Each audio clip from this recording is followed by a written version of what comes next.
Hey, morning. Hey, how are you?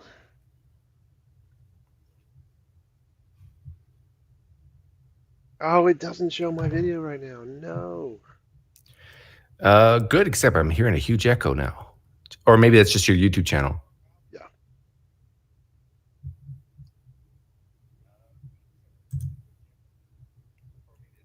Aid. Say something?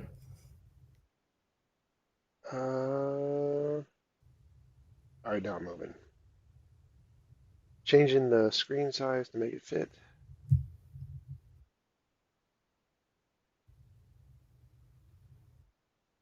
All right.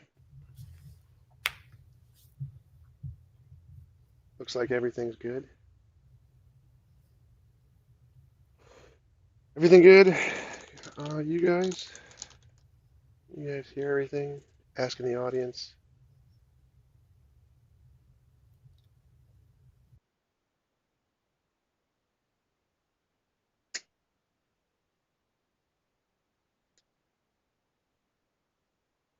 You guys, can you still hear me, Doug?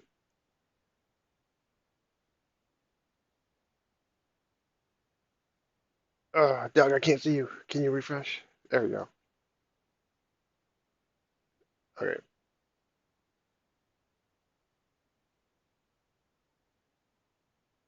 Uh,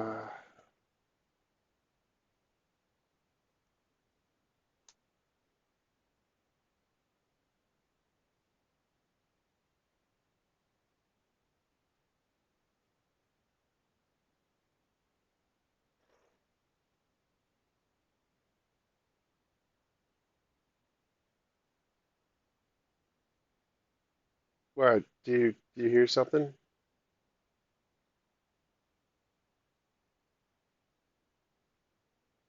You sure? Because it's not on my end. My end doesn't do it on.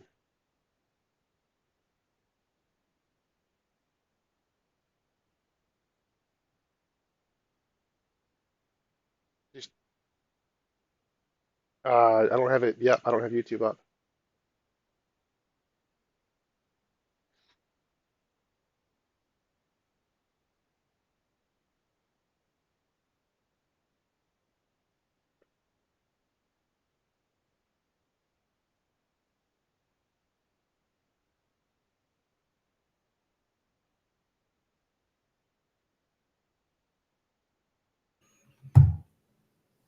Come on, there we go. Now I'm frozen. Why am I frozen?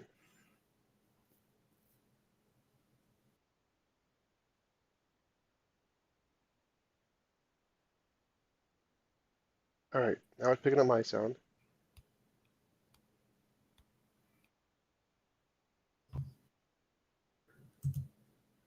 You're fine now. All right.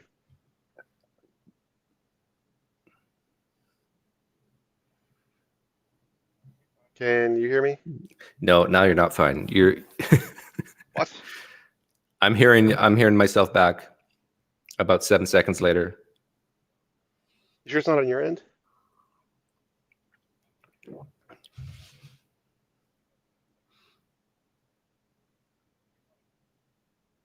I'm sure. Huh. I've been doing this for 3 years. I'm not familiar with OBS though. Okay.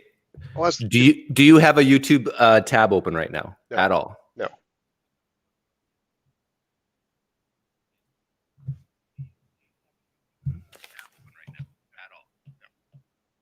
See, did you hear that? Yep. Do you have a YouTube tab open? Okay, let me close everything. You close everything. And see what's going on here. Actually, I just found one problem of mine. I had my volume low. Could people hear me? Say something. Yeah, people can hear you. You're showing up as desktop audio. Okay, let me refresh.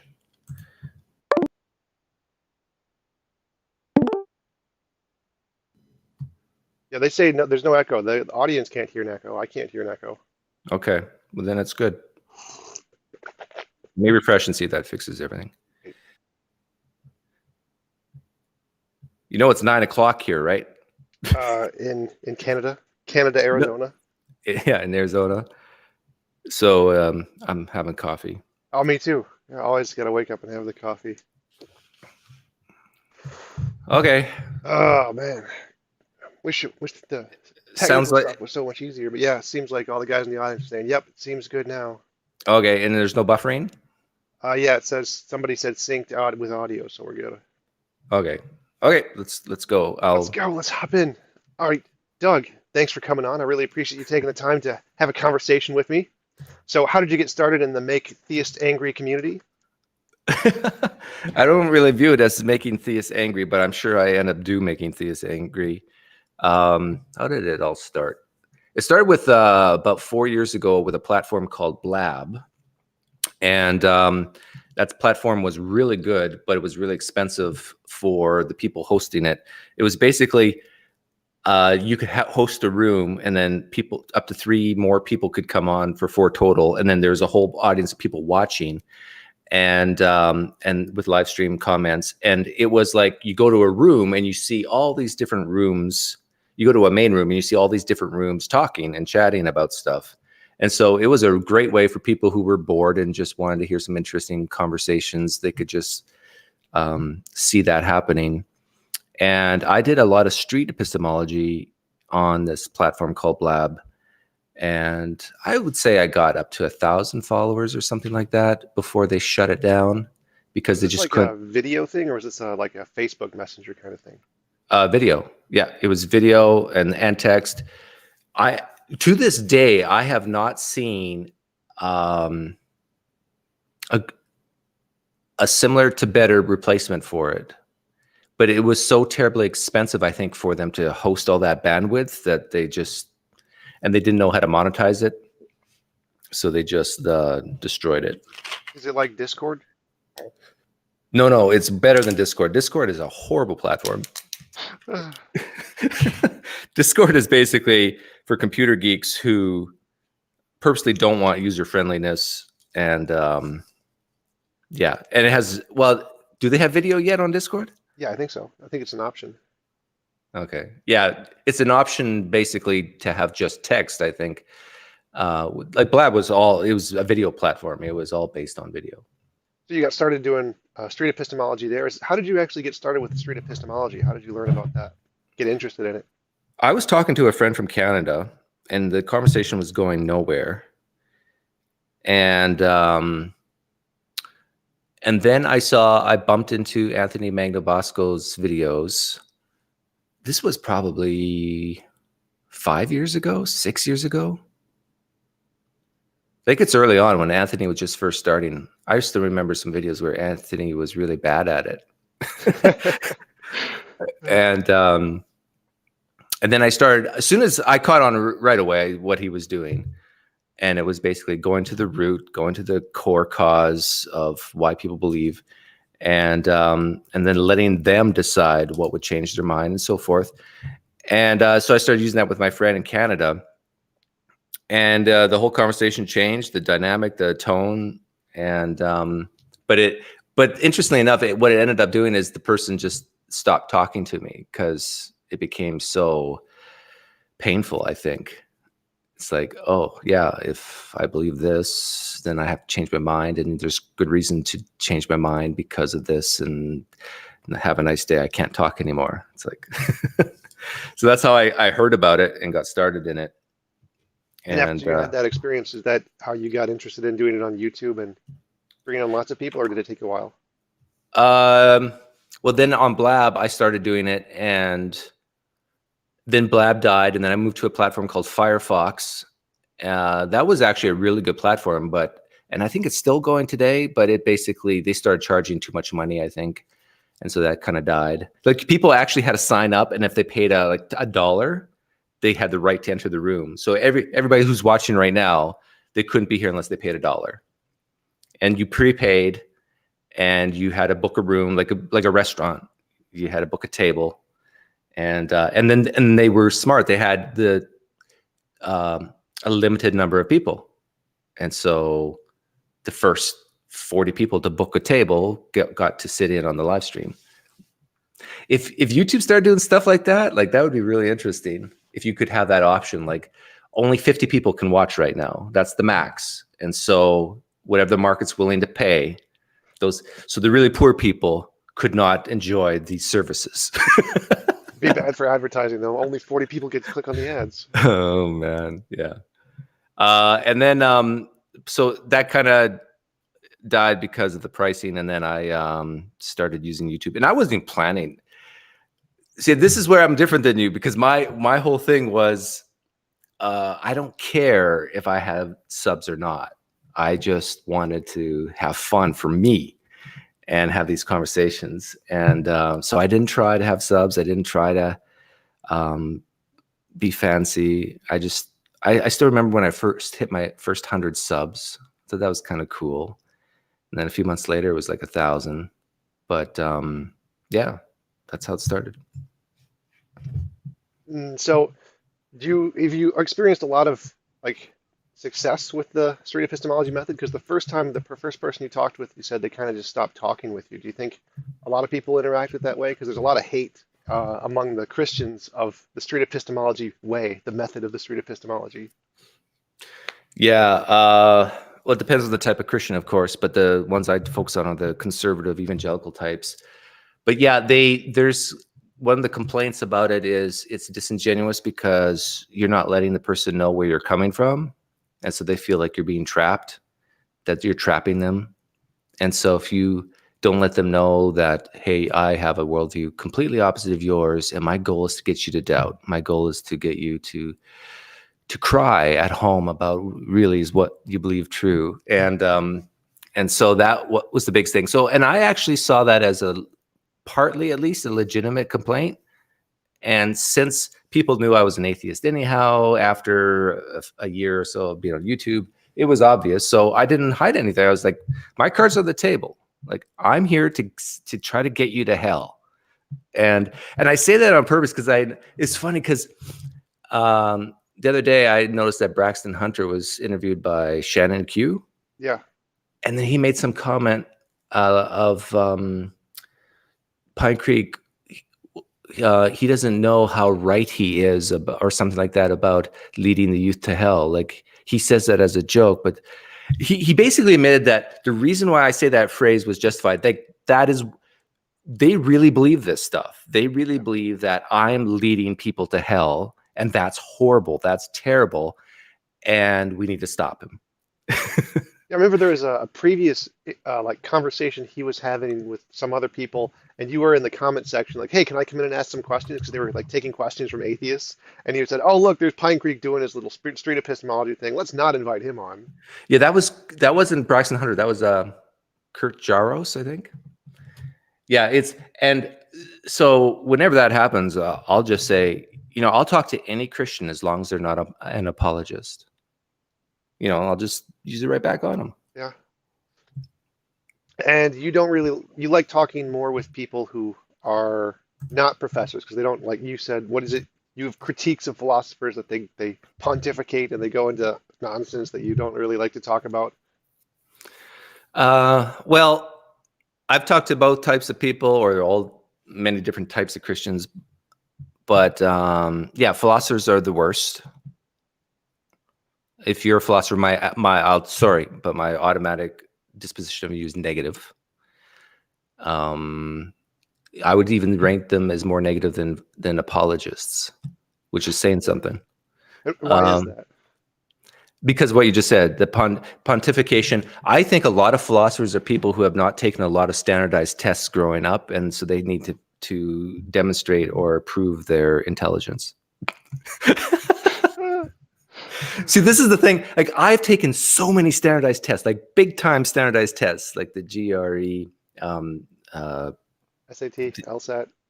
SAT, LSAT, not the LSAT. It's been so many years, but anyhow, ACT. I've taken. So it's like I have nothing to prove. I know I'm above average intelligence. I don't need to tell people that or show people that. And but I get this feeling from a lot of philosophers. It's like, have you read such and such? Like, oh, come on. No, I haven't, because I don't care. But apologists some are great, some are terrible. But again, I think what they share in common is this: they're going to hate this if they listen to this, but I think they share the fear. It's like we need to protect, defend our beliefs because there's so much at stake. And you can just sense that fear, that defensiveness in them. Like thinking of Braxton Hunter again, it's like, you know that he's doing this because he doesn't want people to leave Christianity. I don't care if people leave Christianity or if they stay in it. That's the difference between him and me. He's trying to fight for the souls of the youth or whoever. Yep. Yeah. So how did you get motivated to start a YouTube channel? You said you did it just because you wanted to fun. You find fun in tormenting the theists, putting their feet to the fire. Yeah. Well, when I first started, I talked to just normal people. Just normal people. Yeah, just normal people. And then after a while, it became more focusing on pastors and apologists, because I realized with normal people, like, they got flustered easily. Like if you watch some of my early interviews, like there's some, I guess, wannabe apologists who came on, and it was a terrible, terrible thing for them. Even there was even one guy from seminary. What's his name? Mike Brown, seminary student. I tell you, he got so defensive. It's just painfully obvious to anybody who watches that. I forgot to share this. Let me share it while we're talking here. So is that you just always enjoyed having conversations, and that's what motivated you to start the thing on those 3 platforms before this, the Firefox, what was the first one? Oh, you lost connection. No.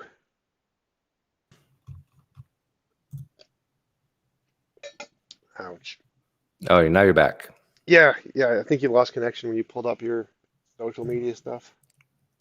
But so, you said do you just really enjoy having these conversations? Is that why you started the YouTube channel and the things before it, the Firefox and the other ones? Yeah, let's see. This was probably, I started YouTube probably 3 years, maybe 4 years after I really came out as an atheist. So it's a way to have community. So it was a way to get meaning and purpose, I think. And yeah, it was just sheer enjoyment.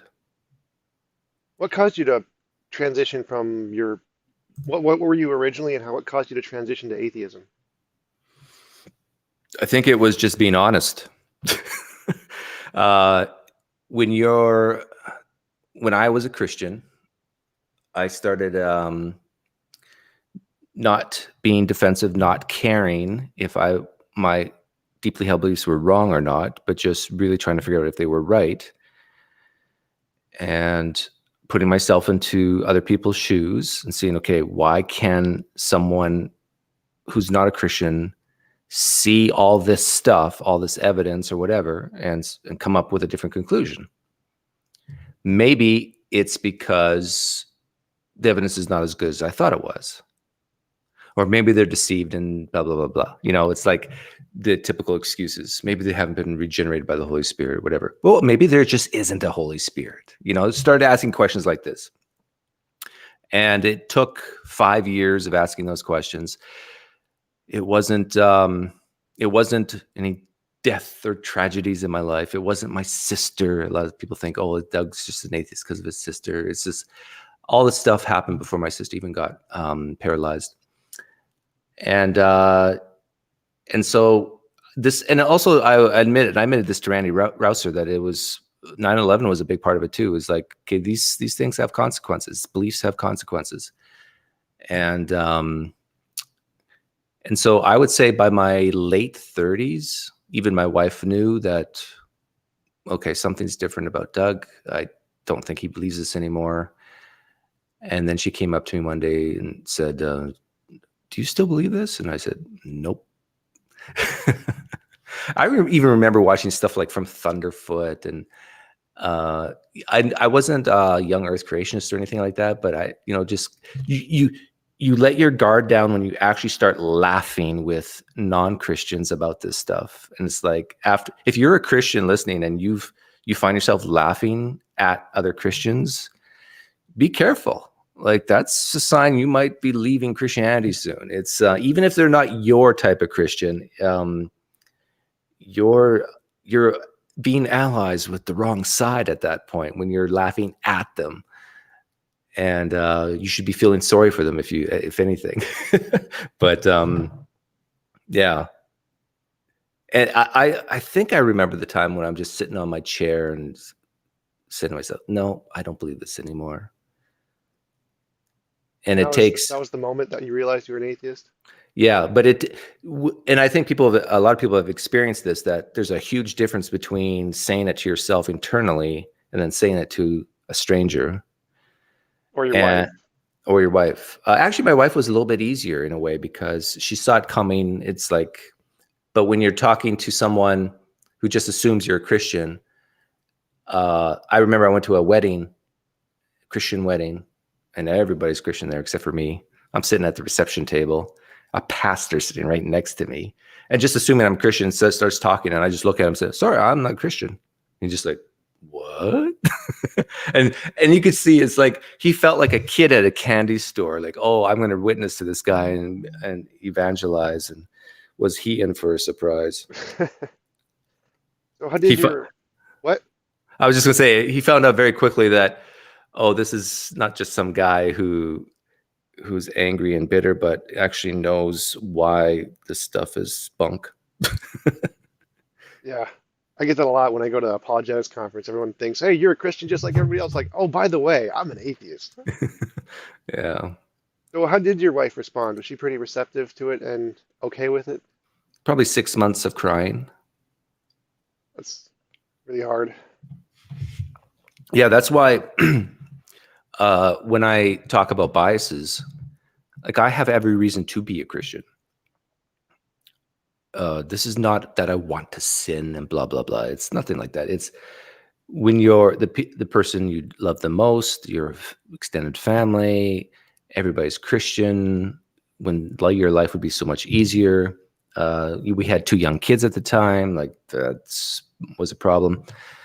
You have all these reasons to remain a Christian, and yet you leave it. Like that tells you something. That tells you that you really don't believe it anymore. You're not convinced that something's happened in your brain to change your outlook. And so when I see Christians who are steeped in it, who their spouse is a Christian and their family is a Christian, it's like you have a bias. And your bias, I even dare say, is stronger than mine because I went against what was best for me, in that sense. And but you're just hanging in there because it's easy. Yeah. Yeah, it reminds me of the pastors. I forget what that organization is called, where there's pastors who convert to atheism and they're kind of trapped in their job and they don't know what to do. Yes. I just saw that on Caption Christianity's channel that Cameron Bertuzzi lost his job or something. Oh, really? Yeah, he's a photographer, I guess, for a company, lost his job. Like, he's been doing this apologetics thing on the side for many years now, or at least 2. And it's like, if he became an atheist now, like he would be in big, big trouble because now his only source of income is God. Yeah, yeah, So yeah, definitely. those pastors who my guess is it's probably single digits percentage, but there's probably 5 to 7% of all churches in the United States being run today by atheist pastors, and they just don't know what to do with their life, Yeah, and they that can't tell organization anyone. has like thousands of members of people, pastors who are converted to atheism and don't know what to do, and they're on that site. I forget what it's called, but I met the guy who organized it with like Dan Barker and Richard Dawkins. Yeah, it's a really tough situation to be in, and I imagine it was a lot like yours. Really hard to know what to do at that point. Did you really struggle with like worrying about what your relationships with your family would be like when you converted to atheism? Not so much with my wife because she was deep into it. But yeah, my parents, uh, they didn't know till probably a year or 2 afterwards, and my dad actually found out by stumbling upon one of my videos. Like I'm not Facebook friends with my family. That's a sin. If you are Facebook friends with your mom and dad, stop it. What? You should not do that. But anyhow, so I'm not Facebook friends with my parents, but on my Facebook, I didn't realize when you scroll down, you got like, books you like and videos and stuff. Well, one of my videos was there, and it wasn't on YouTube. It was before YouTube. And I realized that this was Fire Talk, I think. And my dad liked it. He pressed the like button, and I could tell that it was my dad who liked it. And so I knew at that. And then that video, it was the video I was interviewing Greg Locke, that outspoken pastor who's been on Fox News and everything. Uh-huh. My dad liked that video. And in that video, I was very clear I was an atheist to Greg. So That's interesting. He liked it. He's like, yes, Doug's an atheist. well, he wanted me to know that, Ah, that he knew. That was his way of letting me know. But yeah, one of the first things my dad said is, hell, like you're risking everything for nothing, and kids risking them to go to hell. I've had so many friends, or at least a few, who that's their first thing they say, which is so sad. yeah. And this is why I say this is a religion of carrots and sticks, because this is what it's about. If it's not hell, it's heaven. And their own scriptures say life is but a vapor here on this planet. Like earth is nothing for them. This is just a stepping stool, a welcome mat to eternity, which is forever. And so if Just they like you say, said with Braxton too, with the reason he's doing it for the same thing. if a Christian tells you, no, it's not, they're right about it's not just heaven and hell. I agree with them. But it's like 99.99999%, because eternity's forever and earth is just a vapor. And but they hate that. They hate to admit that their religion's about carrots and sticks, heaven and hell. Yeah, it's not the point of the religion, like put in air quotes, but the main motivation why people are Christian and why people have been Christian is because of the whole carrot and stick thing. That's what motivates belief in religion, is that I want eternal afterlife and not to burn in hell, kind of a thing. Do you think that some Christians need it, though, to behave morally? I think a small number, I think a small minority of people probably have enough, or a lack of self-control, lack of value in life, that they grasp onto this one ideology and put all of their values in it enough to restrain them from being bad people, even though they have a lot of motivation to do so. So I think there is some small minority that do have that. But I'd say the same thing about pretty much any ideology. There's some people who just have really challenging lives, and they grasp onto one ideology and put all their trust in that to keep them sane, pretty much, just like any coping mechanism. Yeah. So what is your most fun interview that you've done? The one you enjoy the most? Oh boy. It's like asking me which is my favorite child. Which is your favorite child, Doug? Well, that's easy. It's my daughter. No.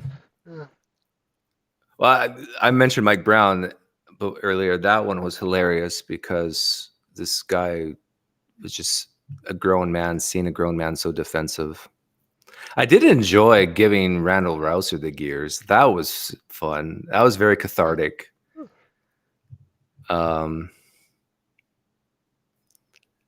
Let's see. There's been so many.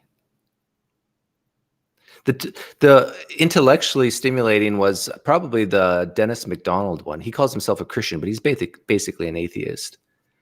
And he's an older fellow, but he has some really interesting hypotheses and ideas of how the Bible came, or how the New Testament came about, using mimesis, imitation, from things like not just the Old Testament, but things like from Homer's the Iliad, Homer's the Odyssey, and so forth. He's a Christian though? Yeah, he calls himself a cultural type Christian. Oh, like the Jordan Peterson kind. Yeah. Yeah, he enjoys the. A lot of people think that Christianity is a pacifistic religion because of Jesus saying, "I love your enemies, turn the other cheek," and so forth.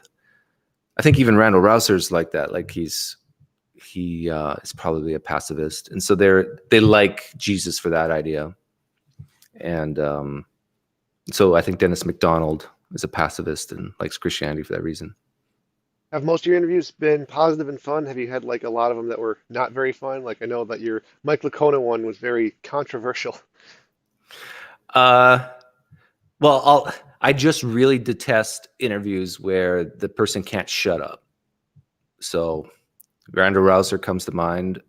Actually, no, the first one he was fine. No, I take that back. Randall Rouser was fine. It was the second one. And there's one part where he just, you remember that he just started preaching? Yeah. Like, What was the question you asked? we were talking about the evidence of the New Testament and the best explanation for the data we see. And he started talking about 1 Corinthians 15. And I said, Randall, do you realize you're not saying anything I don't know? And goes, I don't care. I need to preach this. That's basically my paraphrase. But or he said something. I'm saying this for your viewers. It's like, but yeah, it's this. This is why apologists don't like me. I think is because I'm basically forcing them to shut up. I'm forcing them not to. I just have all this knowledge, Doug, and I want to barf it into your lap. Like, please let me barf on you, please. It's like, if you only knew what I knew, you wouldn't be the way you are. It's that whole No, idea. give me a yes, no answer. Here's your options.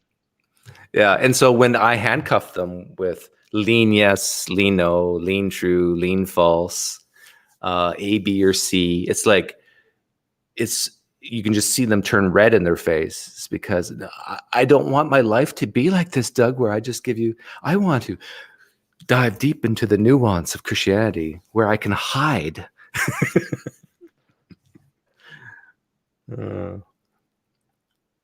So what do you like hope? Is there anybody you would really want to have a conversation with that you haven't been able to yet?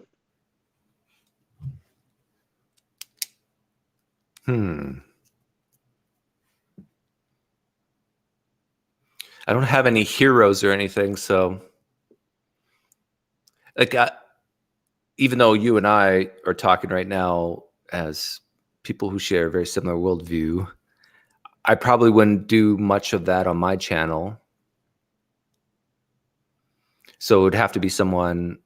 I would love to talk to a Hindu because I haven't done that before. I would just want something new.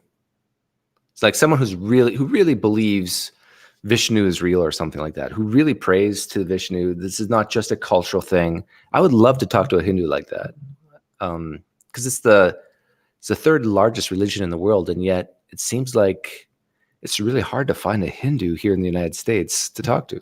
Yeah. So if you're a Hindu listening, like, let me know. I got invited to do a debate in Malaysia. I'll see if I can find someone who'll talk to you. You got invited to do a debate in Malaysia? Yeah, 4 of them. How did that happen? Some of the people I talked with actually live there. Some of the people I've debated on my channel, and they work with a Christian organization, and they invited me, hey, would you like to come down and debate, are the Gospels reliable? I'm like, okay, yeah, that'll be fun. Let's go to a Muslim country and debate atheism. You thinking of doing it? Yeah, for sure, definitely. They're going to pay for everything? Pretty much, yeah. Yeah, if they pay for everything, then I'd say do it. And make sure you got your shots. Like, because there's certain people who really hate street epistemology. Do you think it would be fun to go through with them to see what their responses would be like? Like Christian, or what's his name, Cameron Bertuzzi. He really hates street epistemology. He can't stand it. He actually doesn't. Really? Yeah, because what he hates is it being applied to him. Yeah. But that's what he hates. But he really doesn't hate the method of asking questions, the Socratic method. Some people hate the word epistemology attached to something that's not very philosophical. Like, get over yourself. Like, come on. Yeah. And so that, there's certain things like that they hate. And some people don't like the insincerity of it, that you're not putting all your cards on the table. But yeah, like there's Greg Koukl. I don't know if you know who that is. Yep. The Reasons to Believe guy. He's on record of saying like that street epistemology has a lot of similarities to his method, and the Socratic method is a great way to go, asking questions, finding where the person's at. So they really don't mind street epistemology. They just don't like the fact that it leads people to hell. Yeah, because that would be one I'd enjoy to see. I would like to see Cameron go through the street epistemology method and see his justifications for what he believes, why he believes. I've known Cameron when he was just a young fledgling, like 2 or 3 years ago when he started. I could tell something was off about him right away. I mean, as far as defensiveness, because I would ask him questions and boom, he would shut me down. It's like, and on his channel as well, I got booted from his channel for just asking, are you willing to state publicly that you might be wrong about Jesus' resurrection? Because I stated publicly I was. I think that's the last comment I ever made on his channel, something to that effect. Can you admit that you may be wrong? That you may be wrong. For a lot of Christians, they could do it. But at that point, it's like, boom, you're out of here. You can't, on a Christian apologetics Facebook page, you don't admit these things because that will cause doubt. So that type of defensiveness I saw very early on in Cameron, that he needs this to be true. I really think he needs it psychologically, needs it. And if he doesn't have this belief, it might hurt him emotionally, psychologically in a deep way. Do you have any like future goals for your channel, or is it, you said it's just for you to have fun? Do you have like hopes in trying to get bigger apologists on, doing conferences, like bigger live streams, those kinds of things? No, I don't actually. Sorry.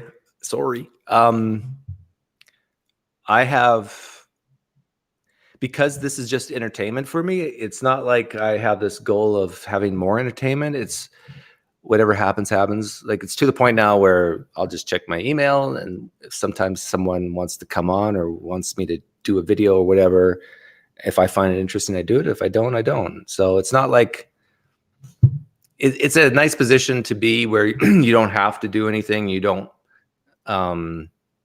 like, I understand for you, like, making money is a good thing, using this platform, using YouTube.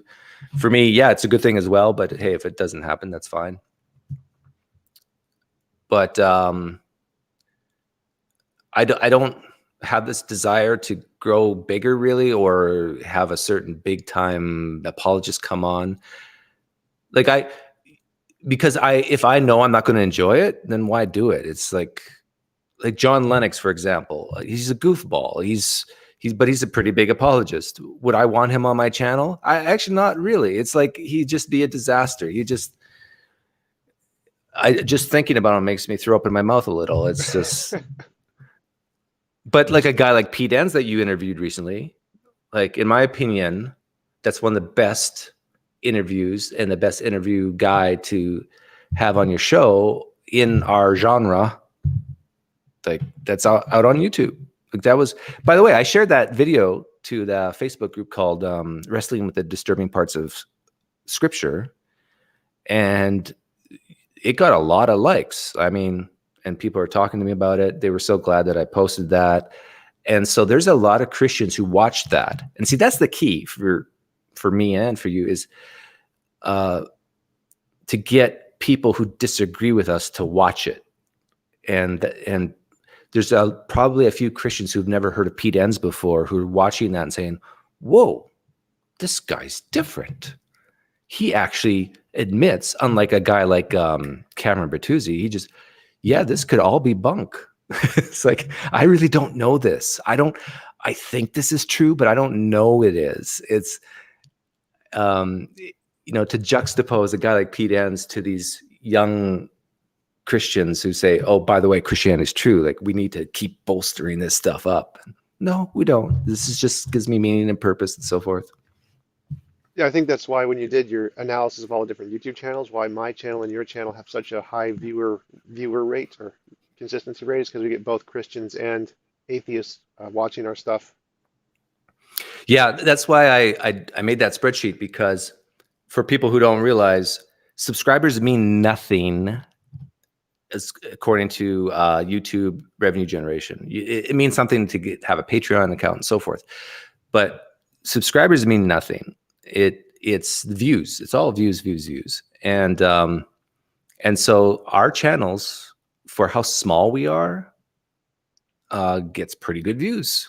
And that tells you either we're getting a huge loyalty base, which I think we both do, but it's also people who are scared to subscribe.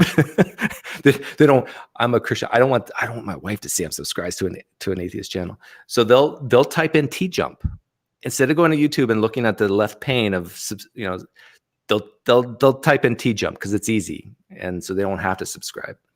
Yeah, yeah. What are But your what are the ones? Do you have any work coming up? Did you send a lot of interviews requests, like say I would really like you to come onto my channel, or do you mostly just wait for people to ask you? I got one just last night of what's his name? You might know him, but I think he's a pre-sup. And he used to work with Matt Slick. Let's see if I can get his name here. Eli Tyler. Andrew Rappaport. Oh yeah. Have Yep. you know that name? hmm What do you know about him? Not much, just that he's a apologist. I think he's on my list of guys I was going to send an email to eventually. Did he? Maybe I should Did he? maybe I should reply to him and say, here, talk to this guy instead. Because I'm quite sure if he's done stuff with Matt Slick, I'm quite sure he is a pre-sup. And I'm so tired of that. It's like, been there, done that. It's What's if your I what's your if I impression of presuppositionalism? it's it's a defense mechanism. By the way, first of all, I want to say that philosophically, it's not totally bunk. It's like everybody has a starting point, I think. Or there comes a point where when you say, why is this? At some point, you'll have to say, just because. Or I don't know. You have to, there's that starting point. So in that sense, I don't mind precepts, but they use it to justify, to defend crazy stuff. It's like, I don't want to feel stupid for believing that a man rose from the dead. So therefore I'll use this apologetic to make other people feel stupid. And so it's a defense mechanism. And if you look at precepts, oftentimes they have used this apologetic, even guys like Saitan Bruggencate, years after they become a Christian. And that tells you that they've gone through that whole thing of someone questions them and they start to doubt. And so they come up with a new way to answer. And then they start to doubt and they come with and they finally just give up. It's like, I can't defend this stuff other than to say, it's just, I assume it's true. It has to be true because of the, what's the phrase? The absurdity to the Contrary, absurdity of the contrary. That's close, but that's not exactly what they say. Yeah, I forget, but it's the same idea. So that's the final straw that they have to pull. It's like, it's just true because it has to be, because any other worldview is absurd. Yeah. I recently watched your video, the one with PJ Williams and Bart Ehrman, where you were reviewing the questions Bart asked. Like, I'm starting to really like Bart now. Like, I really wasn't a big fan before, but yeah, he's starting to do the street epistemology thing, kind of like indirectly. Yeah, those were street epistemology type questions, and it just basically made PJ look like it was so embarrassing for him. I forget specific examples. Do you remember a specific example he asked? I don't remember, but it was like, why would it be reasonable if something about why would they do that, or why would they have written it that way? I don't remember exactly what the quote was. I don't really study the historicity as much as I should. I focus more on the philosophical arguments. Yeah, well, that's good. So I don't have to do it. Like even guys like you had Hayden on. I'm going on Hayden's channel, by the way, on Monday. Oh yeah? Apparently he sent me a list of questions. Oh yeah, he did that for me too. He's like, here, I'll send you all the questions I intend to ask. I haven't looked at them yet. I think it's more fun if you don't actually, but Really? yeah. Because it kind of gets, if you read the questions, you're like, okay, so here's how I'm going to respond. Now it's kind of boring. But Nah, I'm never boring, am I? You've talked with Blake Junta a few times, right? How do you feel about his Bayesian epistemology approach? Same answer as I said with the precept. It's a way to justify and to not feel stupid for what they believe. Like my personal opinion, based on my research of Blake, is that he's way, way, way more conservative than people think. That he is been raised and ensconced in his wife and his wife's family and his family. It's all extremely conservative, evangelical Christianity. And I think he hides behind a facade of things like Bayesian analysis and philosophical arguments to not feel silly for what he believes. And which is sort of what Hayden does, which is why I brought him up. It's like, I think he admitted to me that you can't, without philosophical arguments, you can't find God. You can't be a theist. It's like, because he admits there's no evidence, empirical evidence for God. There's none. So you got to go to philosophy. You just have to sit in a chair like you are, pull out a pipe or a cigar, and prove God that way while thinking. How do you think those answers work when in the street epistemology method? Do you think they're valid responses? Oh, so you're asking if someone was to give these philosophical type answers or ideas during an SE interview? See, that it usually doesn't happen because when someone, like if you, let's say you're a Christian philosopher and I'm doing SE on you, I would ask you about a deeply held belief. And most Christians are not going to say, well, my deeply held belief is that everything that begins to exist has a cause and the universe began to exist, so therefore has cause. They're not going to answer that way, especially if they, unless they're purposely being defensive and on guard because they know that you're trying to lead them to hell or something. They're going to answer, I love Jesus, or I'm a Christian because he died for me, or something like that. They're going to go there. And so right away, that takes the philosophical arguments off the shelf because you can grant them that a God exists. But why a Christian and not a different type of theism? Then they get into problems. And this is why I don't focus so much on general theism or deism, and I get to the specifics of what they believe because this is what impacts their life. Like there's a lot of people who believe in a God of some sort or a supernatural power, but they don't live like it. It's like it doesn't really impact them. They just once in a while, if the turbulence on the plane gets a little too high, then it impacts them. They start praying maybe, but other than that, it's like it's a no big deal. Who cares type of belief.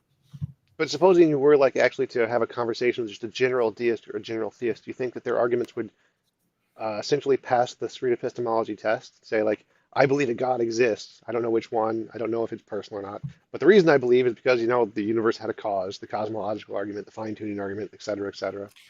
Well, what a person who's conducting SE would say is, well, if it were true that the universe didn't have a beginning, would you stop being a theist? That's the question you would ask. That would be like, how could it be true that everything didn't have a beginning? We know it had a beginning. Like, what? So but they would be stuck at that point. They would, because if they say they believe that there has to be a God because everything has a beginning, or that our universe has a beginning, therefore it has a cause. And if you ask the question, well, okay, let's assume that our universe is infinite past, eternal past. Would you stop being a believer in God now? Possible. If they say no, that they would still believe in God, even if it were true that the universe, the cosmos, is eternal past, then in my mind, I'm thinking to myself, this is not the real reason they believe. Because you remove that reason from them and they still believe it anyhow. So there's something else there. There's still something else in the back of their head saying, you got to believe this. And it's not the cosmological argument. So you just keep doing that. So you let them the interviewee, come up with the reasons. Doesn't matter if they're good or bad. You just remove them one by one and see what sticks. And if once they say, oh yeah, if this is pulled from under the rug from me, yeah, I'm out. There's no God, I'm out. And you got to find what that is. And this is where the only complication a philosopher type guy would say is, well, it's a cumulative case. And they're going to hide behind that. And then you got to try to figure out, okay, what would be at the top of the list of that cumulative case? And then start picking at those things. So what if they said yes? Like if the universe was not created, then I would stop believing in God. Then you would say, okay, great. We found a marker that would change your mind. Congratulations. Because if someone who values truth should have a marker, what would change your mind? And then you could start saying, well, okay, what specifically would you need to see in order to be convinced that our universe may not, or the cosmos may not have had a beginning? Get them to be really specific and say, well, I would need to see some type of model that explains this and this and this or whatever. And then, okay. And then at that point, like one of the big objections to street epistemology is that doesn't delve deep into the evidence. But then at that point, when you found that marker and you've honed in on it and specific, then you can start talking about the evidence. Okay, here's 10 models of how our universe came into being. How did you figure out to cross this one off the list, or this one, or this one? Like, is it just because of your God belief that you cherish this one and you've ignored the rest? Like, pretend you don't care whether God exists or not. Like, think about it. How would you start crossing these off the list? And at some point, I think the Christian who, if they're honest with themselves, will have to say, well, we just don't know. We think it could be this. Maybe because of quantum, we can go with the Everett interpretation of many worlds and therefore a multiverse. I don't know, but maybe that's a good explanation. So yeah, it's at some point they'll just have to say, I don't know, and be agnostic about it. Have you tried street epistemology on other fields like politics, political beliefs? Yeah, a little bit. I've had a few flat earthers on, but that's not politics. I think I've done a little bit on before the Trump was elected, Trump versus the Democrats. Oh man, that's so early. Who did Trump run against again? Oh, Hillary. Yeah. It's like I even forgot her name. she's so irrelevant now. I did a little bit. I kind of stay away from politics. Actually, you asked me before if I have any goals for my channel or ideas where I want to head. If I do have a goal, it might be to totally change what I do. To what? But I'm to not politics necessarily, but to finance, because that's what I do for a living. Can street epistemology be applied to finance? Oh yeah, like economic theory is much a religious belief as Christianity is. It's because it's so complex, like the behavior. Most of what drives economics here in the United States is confidence driven. It's not about facts. Everything, not everything. A lot of what the Federal Reserve does is just to bolster confidence so we don't get bank runs, so that people don't get scared and start shooting each other on the streets. We got to have this sense of security. It's actually quite fascinating, the psychology of finance and so forth. Yeah, it's just the wealth effect, having low interest rates. And so when you lower interest rates, the value of assets actually goes up because it's discounted at a lower rate. And so the present value goes up, but that's anyhow. And so when their value of their assets go up, they feel more secure. It's like, wow, look at my 401k, look at the value of my real estate, whatever. I feel good because I'm doing well. And they feel more confident to spend more money, and they're more engaged in the economy, which boosts the economy.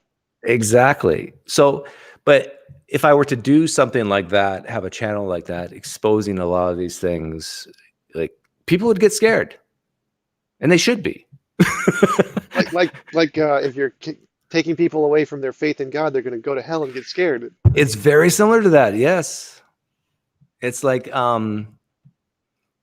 if you start, in fact, there's a higher chance that I would be demonetized and taken off YouTube if I had a popular finance channel where I'm exposing the Federal Reserve that this is just a charade to keep people's confidence high. It's like, sorry, Pinecreek, you're causing trouble in the world. I want to see this channel. I think this is a great idea, and I'd love for you to try it. Do you have any, like, who would you bring on to talk about finance? Oh, I probably would start doing just what I'm doing with Christianity, is just play videos of specific people in the finance world or the Federal Reserve talking and showing their contradictions and showing where they changed their mind. And like, for example, interest rates were just dropped this week by a quarter point, and we're at almost record high stock market levels, if not record high stock market levels, record low unemployment. Like, any thinking human being who sees that we're lowering interest rates when things are supposed to be so great should realize things are not so great, that something is amok. and the Federal Reserve knows that something is awry, something's not right. And so that's why they're lowering interest rates. But yet the markets are artificial because of what they're doing. And but yeah, I don't want to get into it now. Don't get me started. Yeah, I'd love to talk with you sometime about that, because I do a lot of research in economics too. I'd love to have you talk with, like, Mark Blythe. Do you know who that is? Yeah. Professor, I think at Brown, I believe. He's a economics guy. Really interesting to listen to. I love listening to, like, all those. No, I haven't heard. No, I thought it was somebody else, but no, I haven't heard him. But yeah, the question you couldn't really invite on average people to talk about economics with, because they really wouldn't really know much about it. So if you really wanted to have, like, an interview on economics, you'd have to invite, like, a professor or something. Yeah, or a CFA, Chartered Financial Analyst, which I am. So I would have access to a lot of CFAs. But the thing is, it's all so dangerous as well because of my charter. I have to be very careful, and because if I say something that leads people to do things, like, I have to have disclaimers. It'd be like a medical doctor having a YouTube channel talking about how to cure certain things or why certain drugs are terrible or whatever. This is for entertainment only. Do not invest based off of my advice. Yeah, I would have to make sure every day, every 10 minutes, say, do whatever you want. Don't do it because I said so. Yeah, that sounds really interesting. I would be interested in having Doug's finance channel. But the politics part would be also interesting. Like, I see, it really scares me when I see people so passionate about a certain party or certain political things. It's like, as soon as you feel yourself passionate, I'm almost maybe becoming Buddhist in a way, because aren't they the ones who say, like, try to squelch your desires? It's like, or is it the Hindus who say that? No, it's the Buddhist, right? I'm pretty sure it's the Buddhist, but I think it'd be more like you're going for, like, a stoic philosophical response, where you're, like, saying, no, you must not be involved with your emotions. Be detached. Yeah. Like, when I see people really passionate about a political candidate, it scares me. It's like, this is how religions start. It's like, all these political candidates are fallible. They make mistakes. They get so many things wrong, and that applies to your party too. It's so if you're really passionate about your party and really angry at the other party, you got to check yourself. Like, there's something driving that, some emotion driving that, and you got to ask yourself, what exactly is going on with me? Why am I so passionate, loves this and hate that so much? And so yeah, Reed Nicewander has actually been doing SC with a lot on politics quite a bit, and he's been tackling some of the big issues on his channel, like transgenderism, racism, the woke movements type stuff. And he's the perfect person for that because he's basically a robot, and he has a pretty calm demeanor. Until you said that. He said, Doug said you're basically a robot. Oh, he knows that. I talk to him privately a lot. So, yeah. Yeah, in order to have conversations about these deeply held beliefs, whether it's politics or religion, you almost have to be a robot. To not get emotionally engaged, like you said, because then you start to get into fights and it starts to go off the rails. Yeah. But how do you think? Because most people get their beliefs based off of those intuitive feelings that they have. They don't really have time to do all the research. So do you think that most people just shouldn't be involved in these things because they don't have time to do the thinking through it, and all they do is they just What do you mean by involved? like when you talk about political parties where people are emotionally engaged in political parties, I mean, that's essentially how most people get their ideas of where to vote is like, how do I feel about what person is saying? They don't actually have time to research anything they're saying. They're just taking, I feel this way about it, and that's how I'm going to vote. So, Are you saying that most people shouldn't vote? well, I'm asking you, Doug, because you're saying that I have no opinion on this, Doug. I'm a lowly little YouTube atheist. I don't know anything about politics. What? Yeah, most people should not vote because they're stupid. How was that? Isn't it Bill Maher who said that? Probably. Yeah. Actually, I just helped my son study for a geography test, the 50 states. Something as simple as like that. Before you go to the voting box, you have to fill in a map with the states, and if you get like more than 3 wrong, you can't vote. I would not pass that test. Oh, sorry, and then you can't vote. If you don't even know your own country, it's like. But it's not really fair because the United States is a pretty big country and it has a lot. And the East Coast is really messy on. It's like the lines are all crooked. But can you imagine if there was a litmus test for voting? Like you have to pass some basic knowledge checks. Like They used to have that actually, but it was for black people mostly. Well, I'm saying it should be for white people too. Yeah. Everybody. Yeah, they applied it for everybody, but they made the questions geared towards so that it would be harder to answer from different cultural perspectives. And that's kind of the biggest concern is that if you implement something like that, it's going to be gerrymandered just like the politics do with voting systems. Well, this is exactly why people in non-democratic countries, this is their complaint.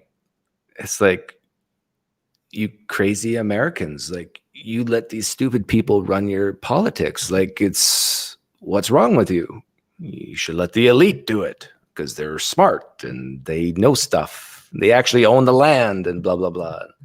So yeah, there's pros and cons to both. It's, but you've watched those like Jay Leno or not Jay Leno. It's like, who does it now? Jimmy Kimmel? Like they go on the street and they ask basic political questions. Yeah, that was Jay Leno. He used to do that. Like when you give a list of things that Trump said and you hand it to a Democrat and just say Obama said it, they're for it. And then when you let them know Trump said it, they're against it. It's like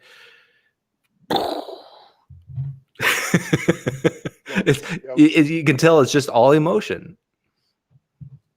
Are you really invested in politics? Is that something that interests you a lot? No, not a lot. So this is part of the reason why I don't talk about it because I'm not that invested in it. I do find it entertaining though, like most people. See, this is the thing with people who are not Christians, who have left Christianity in the United States. I think this is the deeply held beliefs they have left. It's the political stuff. And so they will find meaning and purpose from that.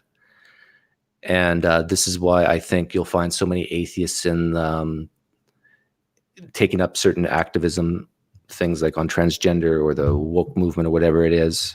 They're trying to find meaning and purpose. It's like, I want to make a difference in the world. I want to help people. I want to be empathetic, and I want to, so they'll find a cause and lynch both their fists on it and grab onto it and say, I'm going to do everything in my power to help these people because it makes me feel good. because I don't have anything else anymore. Like I don't have God, so I got to find something else. That's actually a really interesting perspective because I think that's actually a good thing is that when you lose your foundational belief in some kind of a religion, you start to look for meaning, and most of the meaning people find is in helping others. I think that would be a huge beneficial thing for the world if most people did that. Yeah, you have to be careful though, because when you replace one deeply held belief with another, and you become a zealot and overly passionate about it, that's when you start getting stinking thinking, right? It's Yeah. yeah. So it's a fine line of how to keep that objective view, how to like criticize yourself and your in group, and still have meaning and purpose. It gets really difficult because so many times we get that meaning and purpose from being in that select group and have a cause and so forth, but that cause might be the wrong cause or certain aspects of it. What other major interests do you have other than atheism or street epistemology and finance? That's and well, see, my YouTube channel, I really don't consider it a street epistemology YouTube channel, so that would be my hobby. What other interest do I have? What my meaning and purpose comes from my family. So I'm like a atheist Mormon. What, you have multiple wives? Oh, you shouldn't tell your wife about this. Shh. But so my kids give me great meaning and purpose. So that like I homeschool my daughter. She goes to a sort of a hybrid type situation where 2 days a week she's in the classroom setting, but the other 3 days of the week she's with me. And so me teaching my daughter and being active in my son's life, he's in drama and sports and so forth. He does very well in school, but he goes to a regular school.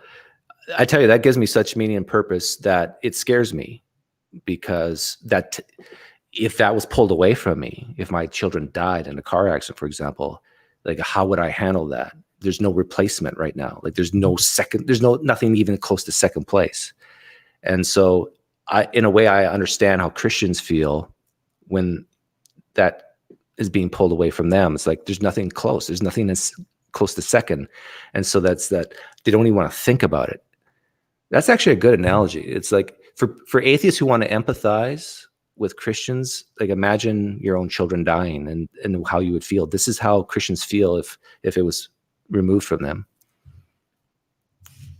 Yeah. Man, I should shut down my channel after that. Mic drop. Duh. Good night, everyone. So why is your like how old are your son and daughter? Why are you homeschooling your daughter and your son is going to regular school? My daughter is an insomniac, and so she oftentimes doesn't fall asleep till 3 or 4 in the morning. So you just can't have her wake up at 7 in the morning to go to school and live off 3 hours of sleep every night.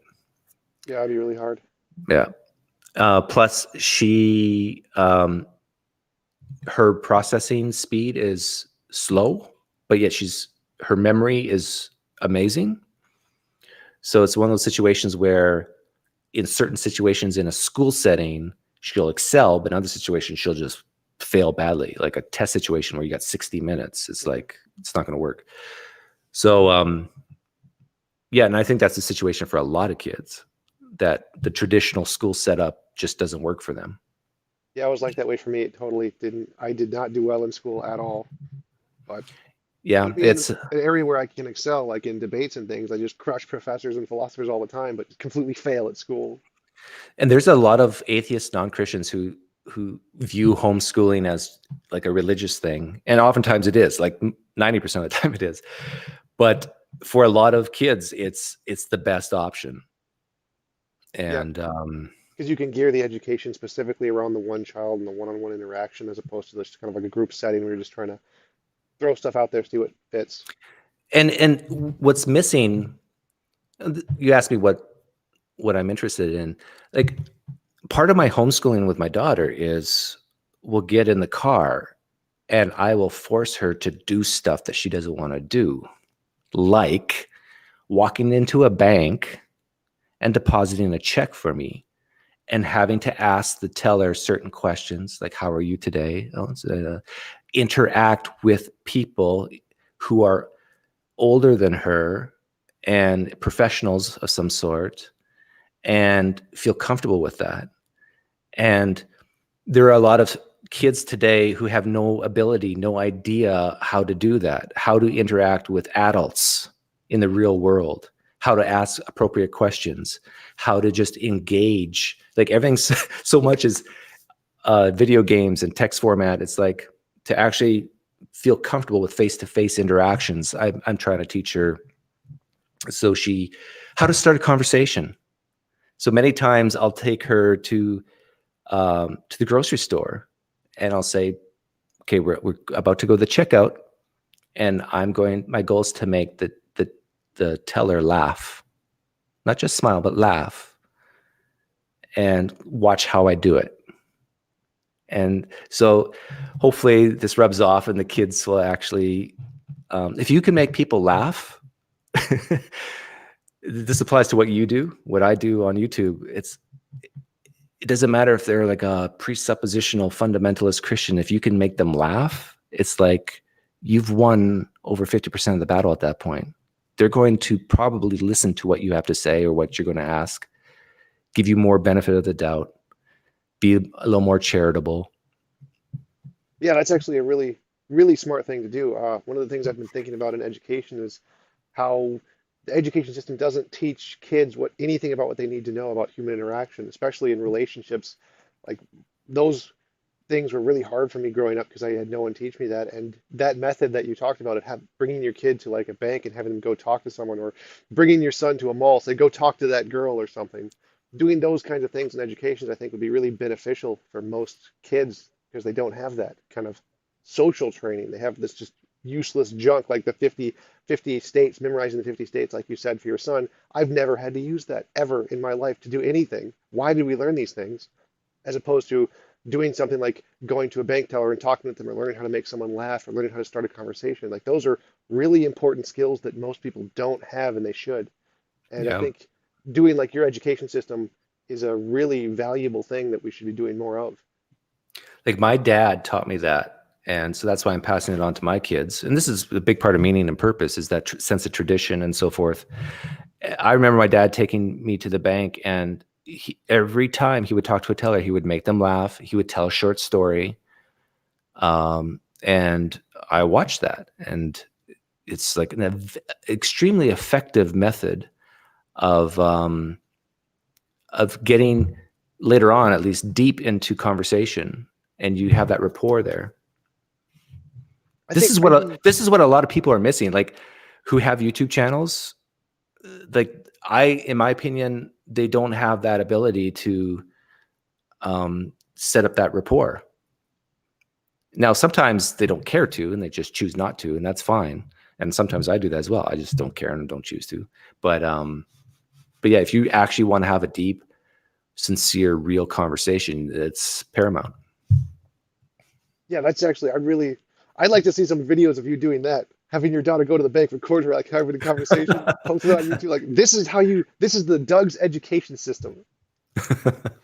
Yeah, well, it's out even greater. Like that's okay. This is out of 5 points, and I'll watch from a distance, and so I would give her grades. Things like things she's never done before, like just go to the UPS and try to get with something that you want to mail. The goal is got to get an envelope, got to get the right, proper postage and stamps or whatever. And what questions would you ask? And giving her a grade on that. But when my daughter says things like, well, I have no idea what to ask. Well, just go up to the person in the front and say, I have no idea what to ask you, but this is what I need to do. And it's just like, she's learning that, hey, it's okay to say, I don't know how to do something. Can you help me? A lot of people don't even have the ability to do that. Yeah, It's that's like, another big flaw of our society is the fear to say you don't know. That's one of the big motivations of religion is that they can't say, well, I just don't know. I have to make up an answer that makes me feel good about this question I can't answer. yeah, yeah, it's this whole, it's people desire to be viewed as smart. They have this desire to be respected, and I get it.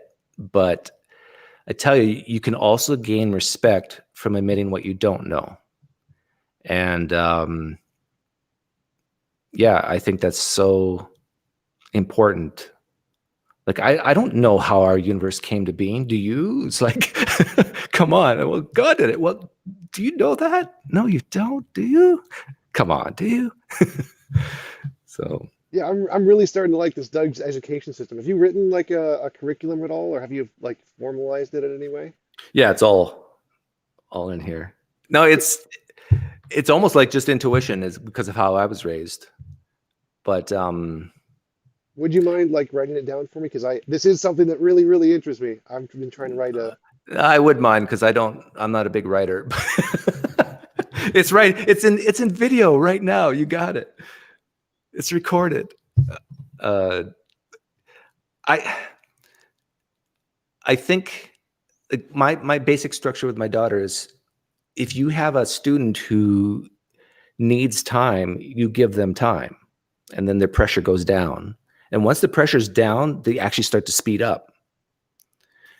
And so that's what I do with my daughter. Like if she feels overwhelmed, I'll say, well, let's do something entirely different. Let's go to the bank. Let's, go out in the real world and do stuff. And then she calms down, the anxieties go down, time pressure's off, and then she can come back and be productive on other things. And so I think for a lot of people, they just need less structure, but guided structure that's not really structured, if that makes sense. yeah, the way I think about it is gamification, like playing video games. You're starting to turn the school into kind of like a video game. You have to go over there, talk to that person, get this task done, and come back, and you have no guidance of how it's going to work. Have fun. Yeah. Do you do that kind of stuff with your son too? My son is way different than my daughter. So he's a fast processor. He's sort of more like me. And his problem is, which is my problem, that I am so fast that I'll just not care.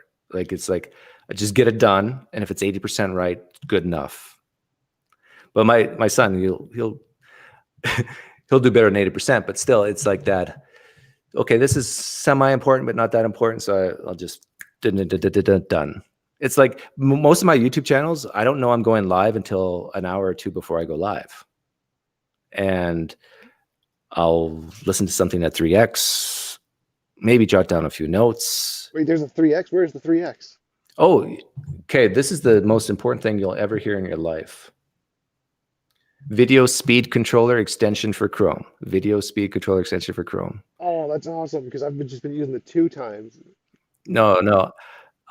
In fact, I sometimes go up to 6x, 5x. It's with video speed controller. If you make that an extension in Chrome, you can go up by increments of 0.1x using hotkeys. You can speed up, slow down. It makes reviewing videos extremely fast. So when someone makes a recommendation to me, I can watch it at 3, 4, 5x. Like, you know how there's always intros or whatever. You can like just press a hotkey and you can speed through it at even 10x. And then when you see the guy coming back on, you slow it right back down to 3x. You listen for keywords. And if you hear something that interests you, you can even slow it down to 1x and then get the timestamp. And then, yeah, so basically, but with my YouTube channel, like if there's some really deep theological thing, I don't shoot for 100%. Like there's no way. It's like, how can you pump out a video every day and get everything right? You can't. And so I don't even try, but I'll try to get like 80%, 90%. And then if I'm wrong, I'm wrong. And if someone points it out, I'll say, yeah, you were right. I was wrong. I apologize. Thank you for doing it. Here's 1,000 pine points. Let the people correct you. Well, do you do the social stuff with your son when you ask him to go to the bank teller and deposit a check? Oh, he's more what's the word? He's more of a theatrical type guy. Like he's going to be he's in 2 plays this year, and he's the lead role in both. He's Aladdin, and he's doing High School Musical. He's Troy in High School Musical. So he has the lead role in 2 major plays this year. And so his natural instinct is to be comfortable in front of people, and so he doesn't need it. Are you going to record those? Oh yeah, they'll be recorded, not by me. They have professionals. He's in a pretty high-end, very expensive drama production club. Yeah. So yeah, he loves, he's like me. He loves making people laugh. He likes people watching him. Would he be embarrassed if he put it on his YouTube channel or your YouTube channel? Maybe, but I would never do that. I would never do that. I tell you, most people don't care about other people's children. I know it sounds harsh. Like you can feel happy and like I see other people post on Facebook things that their kids are doing. Yeah, that's great, love it. But it's, genetically we're predisposed. We've been programmed to value our own kids more than any other kid. It's just the way it is. This is why, if you're on a boat in the middle of the ocean and you're stranded, you're going to eat the other kids' kids before your own. I think that's a good place to end. Let's just pause it right there. We're not a boat. Eat other people's kids first. Yeah, and getting back to finance, that would solve, the unemployment problem or any poverty problem. We could just feed the old people to the young people, or we could feed the young people to the old people. I don't know. Doug for president. Oh yeah. Well, you want to run for political office someday, right? Yes, I would very much like to be president because that's why I'm so interested in like the education system and the finance system because I do actually want to try and solve those problems. Those are big interests of mine. So what steps do you have to do? Like, are you going to run for mayor of not mayor, some type of council first in your little part of Minnesota? I've thought about it. I've actually met with the lead senators and the House representatives here in Minnesota because I'm a part of a bunch of political groups. But I'd like to go more the Donald Trump route, just become famous and then just try and run for president. You want the easy way out? Yes, I do. That's kind of why I'm doing the big debates in Malaysia and stuff. It's like an atheist in Malaysia is a big publicity thing for me. So, are you scared for your safety in Malaysia? No, one of the benefits of having major depression is you don't care about life all that much. See, I've never suffered from depression or anxiety, but I still don't care that much about, what people think of me, even death. Like, do you fear death at all? Sort of. Like, in a way, I've invested so much in trying to improve my life that the idea of failing at this point is terrifying. But when you're dead, you don't. Right. It's not about being afraid of dying. It's the fear of failures, the fear of having put in so much effort and having it not work is just even because I won't feel it when I'm dead, but just imagining putting in effort into a lot of thing and having that thing fail is just a really unpleasant feeling to have. So I'm not afraid of death, but I am afraid of failure. See, I can say this now because it hasn't happened, but like if you were in a plane and it really starts to plunge, people are not going to believe me when I say this, but I honestly don't think I would be that terrified. I would accept my fate. I would probably say to myself something like, this is actually a good way to die. I should be thankful. Like, I'm not going to be 6 months of chemo, cancer, whatever. It's like, I won't feel anything. Now, the only thing I fear about death is for my family after me. Like, they're going to hopefully cry a little bit and be sad. But that's the part about death I fear. It's interesting. Do you think guys like you and me, because we don't care as much, that's why we're not religious or even that passionate about certain political, like we can be more objective. I don't think so, because for me, like the reason I'm not religious was because my prayers were never answered. So I was always really engaged. I'm emotionally invested in those kinds of things. So I wouldn't say so. I'd say that it's easier because you're not as emotionally invested. And if you are emotionally invested like I am, you have to really take a step back and really say, okay, so this is like you said, where I have an emotional attachment to this, and so I have to try and weed that out to try and figure out what I really should believe. And it's harder for people who are emotionally invested. But I don't think it's definitely not easier for me because I am emotionally invested in a lot of things. Okay. But yeah, I think it might be easier for people who aren't as emotionally invested. By the way, that answer you give to, I've heard you give that answer to Christians before, that the reason why you're not religious is because your prayers weren't answered. I think that's a great answer, but you do realize that there's Christians who hear that and say, oh, poor Tom, he just can't recognize it when God answers his prayers. Or they'll say something like, he just doesn't have enough faith, or those are the really terrible Christians. Yeah.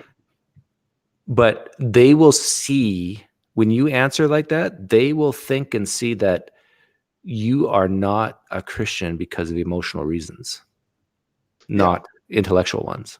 Yeah, that's absolutely right. And the reason I'm answering that way is just it's the factual truth. It's like saying, why do I believe the earth is round? It's well, because I got this information from a scientist when I was a kid, and so that's why I believe it. It's just the reason I stopped believing was just because of those emotions. Like I had a bunch of negative emotions and then I lost that belief. And like, Yeah. And this is why I think a lot of theists like to talk to you, is because of that sincerity. I think they sense that from you, that you're being very honest. Um, like when you admit that you have depression, they they will appreciate that. Hey, I'm admitting a weakness or a problem. I shouldn't say a weakness, problem. And so they will say, this guy's being honest, he's being sincere. Uh, but on a philosophical sense, they're probably going to stick a knife in you a little bit and say, but this is a horrible reason to not believe.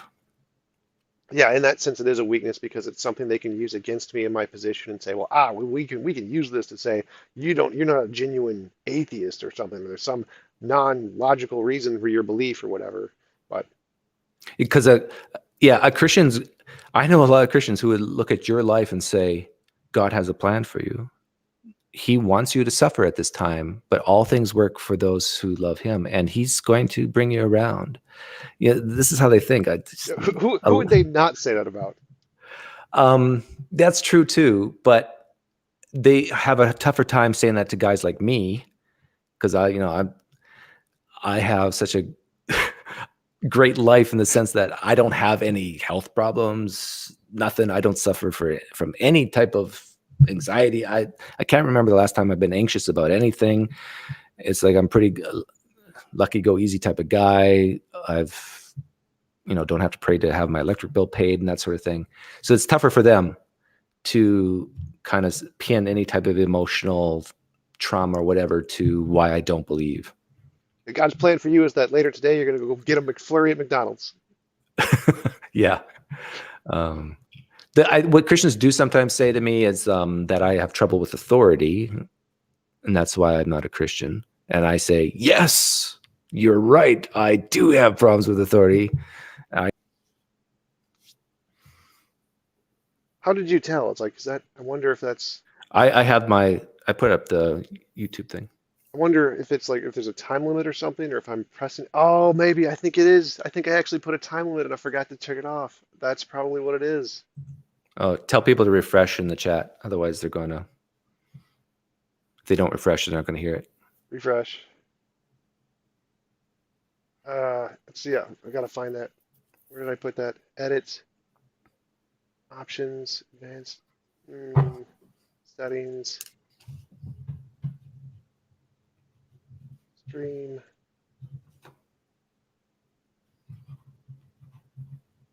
Must have put like a stream limit. I just didn't realize it. I'm gonna have to find that and make a note of that later. I've never used that function. I did it because, like sometimes I do debates on Modern Day Debate, and then I download the video, and then I like restream it like as a live feed on my other channels. So then I just put a limit on it to make sure that it ends the video when the video ends and it stops streaming. I So I don't see. have to actually be there to press the stop streaming button. But yeah, before we got cut off, you were asking me like, why do I have a Authority. problem with? Yeah, why do I have a problem with authority? And it's because of the way I was raised by my dad. He always questioned the status quo on everything. Why are you doing it this way? Well, this is the way it's always been done. No, let's try a different way. And I even saw him in the church use that. My dad was in church leadership for many years, and I just, if you respect your authority so much that you're hesitant to even question them, that's the huge red flag, huge danger signs. And I think what ends up happening in a lot of, whether it's political, but especially religious spheres, is people say, well, this person knows more than I do, so I should just shut up and not ask them questions, shouldn't question them. Like I should submit to what they say. No, you shouldn't. You should actually disobey the Bible. Christians just fell off their chair. You should purposely sin here because it's better for you. This is a great example of how the Bible promotes human suffering, is when you just listen to that Catholic priest and then you end up being molested, or you just listen to your pastor and then you end up making the wrong decision in either your career or your family or whatever. No, you sin, you disobey the scriptures, and you question and you do not submit to your authority. And what's the worst that can happen? You're going to go to hell over this? Is this a salvation issue? Of course not. I know conservative Christianity fundamentalism so well that I know that exactly which buttons to push, because they know that what I'm saying has a lot of truth to it. And they know that when I say you're not going to go to hell for it, they know that's true as well. And so now they're torn. It's like, I understand what Doug's saying, and maybe sometimes I should sin and not submit to my authority. And I'm not going to go to hell for this because this is not a salvation issue. But I don't want to do it because I don't want God to frown at me. Well, yeah, that's one of those human emotional drives, is that you always submit to the authority because we're social creatures and we have the alpha whale, alpha male, alpha wolf, whatever, and we're compelled to follow that wherever it leads. And one of the fundamental tenets of science is that there's no authority. Always question authority. And that's something that humans have had to learn over time because it's so innate in us to follow the authorities. Yeah. And the Christian angle is that when they follow the authority, they then try to find some kind of justification in the Bible of why they're supposed to do this. Or if they're not supposed to follow the authority, then they look for some justification of why it would have been bad or good to not do it in that case. It's really interesting how we reverse engineer post hoc justifications for why we should or shouldn't do things that we're just compelled emotionally to do. Maybe it's easier for me because I'm an alpha and I don't have that evolutionary drive pulling me back. Like even when I was a kid, I would if I thought my pastor or Sunday school teacher was wrong, I'd say, I think you're wrong. I just tell them that. Like, how many kids would just look their teacher in the eyes and say, I think you're wrong, and here's why. I got in trouble. Oh yeah, I got in big trouble. And I remember times even in school, I was either the top of my class or like the top 3 in almost every subject, even throughout high school. And I went to some big schools. And I remember actually having a teacher having to change like a test, like big portions of the test, because it was just fatally flawed and stuff. And it's just like, it was a mess. Were you like that in church too? Because you said your father went to church a lot. Did you guys go as like a family? Oh yeah. And my dad, like, with all his strengths of storytelling and questioning and so forth, his one weakness was like really trivial things like being in church on time. Like, it's part of the whole Dutch, German, Russian thing, which is my heritage. It's like it's as, and I still have this as well. Like if you are late, that's horrible.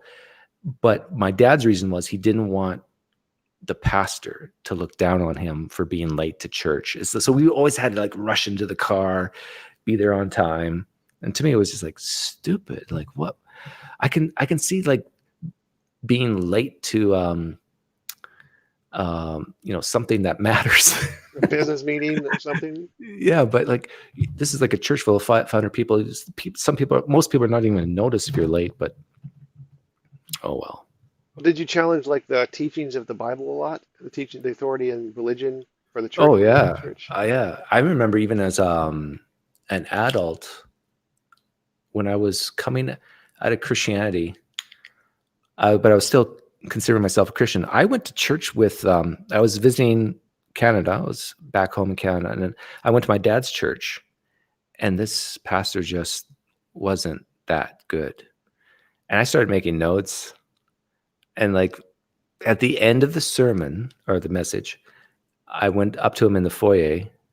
My dad was there, and a whole bunch of other men, my dad's peers, were there with the pastor right there. And I said, during your message, you said such and such, but in such and such verse, it says this. And it's like, I did like 10 times. And he was just like, he was visibly flustered. And I tell you, that was great fun. Well, did you do that as a kid? Because you said you challenged authority in schools, but did you challenge the authority in the churches like you do Yes. today? Oh, yeah. When you were a kid? Oh, yes, I did. I remember getting into fights with my dad and Sunday school teachers and pastors about the whole free will and sovereignty issue. Oh, yeah? Yeah. Like if you're a 13-year-old and you can spot that, like good for you. Like those are the main ones. These are the ones that bother even Christians today. This is why you have Calvinists and non-Calvinists fight it out almost on a daily basis. Was your dad like that too? Did he actually try to get in debates? Because you said he also had problems with authority. Did he have less problems with the religious authorities? No, he had, but for different reasons. He had problems, but it was like how to run a church. That's where my dad it wasn't the theology. It was like, no, you don't go into debt. You don't borrow $1 million with a membership of 150 to put up a new church. That's not wise. That's where he would question authority. He wouldn't question the Bible though. Because my dad was an orphan, basically. His dad, well, he was an orphan at the age of 2 months. So my dad's dad died when my dad was 2 months. So he was raised by mostly evil uncles who were just really hard on him. And so my dad really didn't have an authority figure other than these uncles. And so he would always question authority from that point on because they were mean to him. He had a couple of really great uncles too, and I got to know them before they died. So, and that just automatically flowed onto me as a son because he just taught it to you pretty much. Yeah. But a lot of that was very positive. It's like, it's amazing how, and this is where a Christian would say, this is why we have suffering, because it helps you grow, right? You would admit that too. You're probably stronger in a lot of ways. You've accomplished so much in certain areas of your life because of the problems of the past that a lot of people can't even relate to. And so I think when you're talking about the problem of evil, the problem of suffering, it's very important you put the word egregious in front of it, because a little bit of suffering is actually good.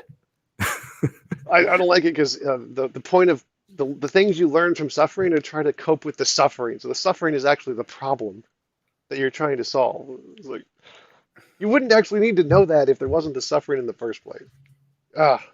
But even our whole biology is like white blood cells. If you don't ever get sick, if you're never around other people, and then you're around people, you haven't had that past suffering to help you get stronger to fight different illnesses. So that's why I'm very careful when I talk about the problem of suffering, that I talk about the egregious stuff, because I think evolutionary, it's suffering that helps us get stronger. But the egregious stuff, like if there's 10,000 people dying in one instant from a typhoon or something. Like, what's the deal with that? Like, that's a little different. Yeah. Because how can you get stronger if you're dead? So what you've talked about your father-in-law. What about did you learn some things? Tell us about your mother. Did she teach you some things? uh, my mother was a strong Mennonite woman. Like, I was raised on a farm, so I grew up in a setting where you would grab a turkey and you would put it on a piece of wood and you take an axe and you chop its head off, and then you let the turkey run around a bit so all the blood goes out, and then I would help pull the feathers off the turkey. How many people here have ever done that? Uh, I mean, seriously, how many people have actually killed their own meat that they're about to eat? And so I'm very fortunate to have been raised that way, in a way, because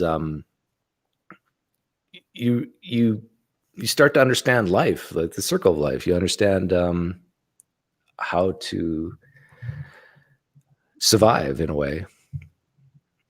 And so farmers, especially like in my dad's era, well, my dad's not quite old enough to remember the Great Depression, but his dad definitely did.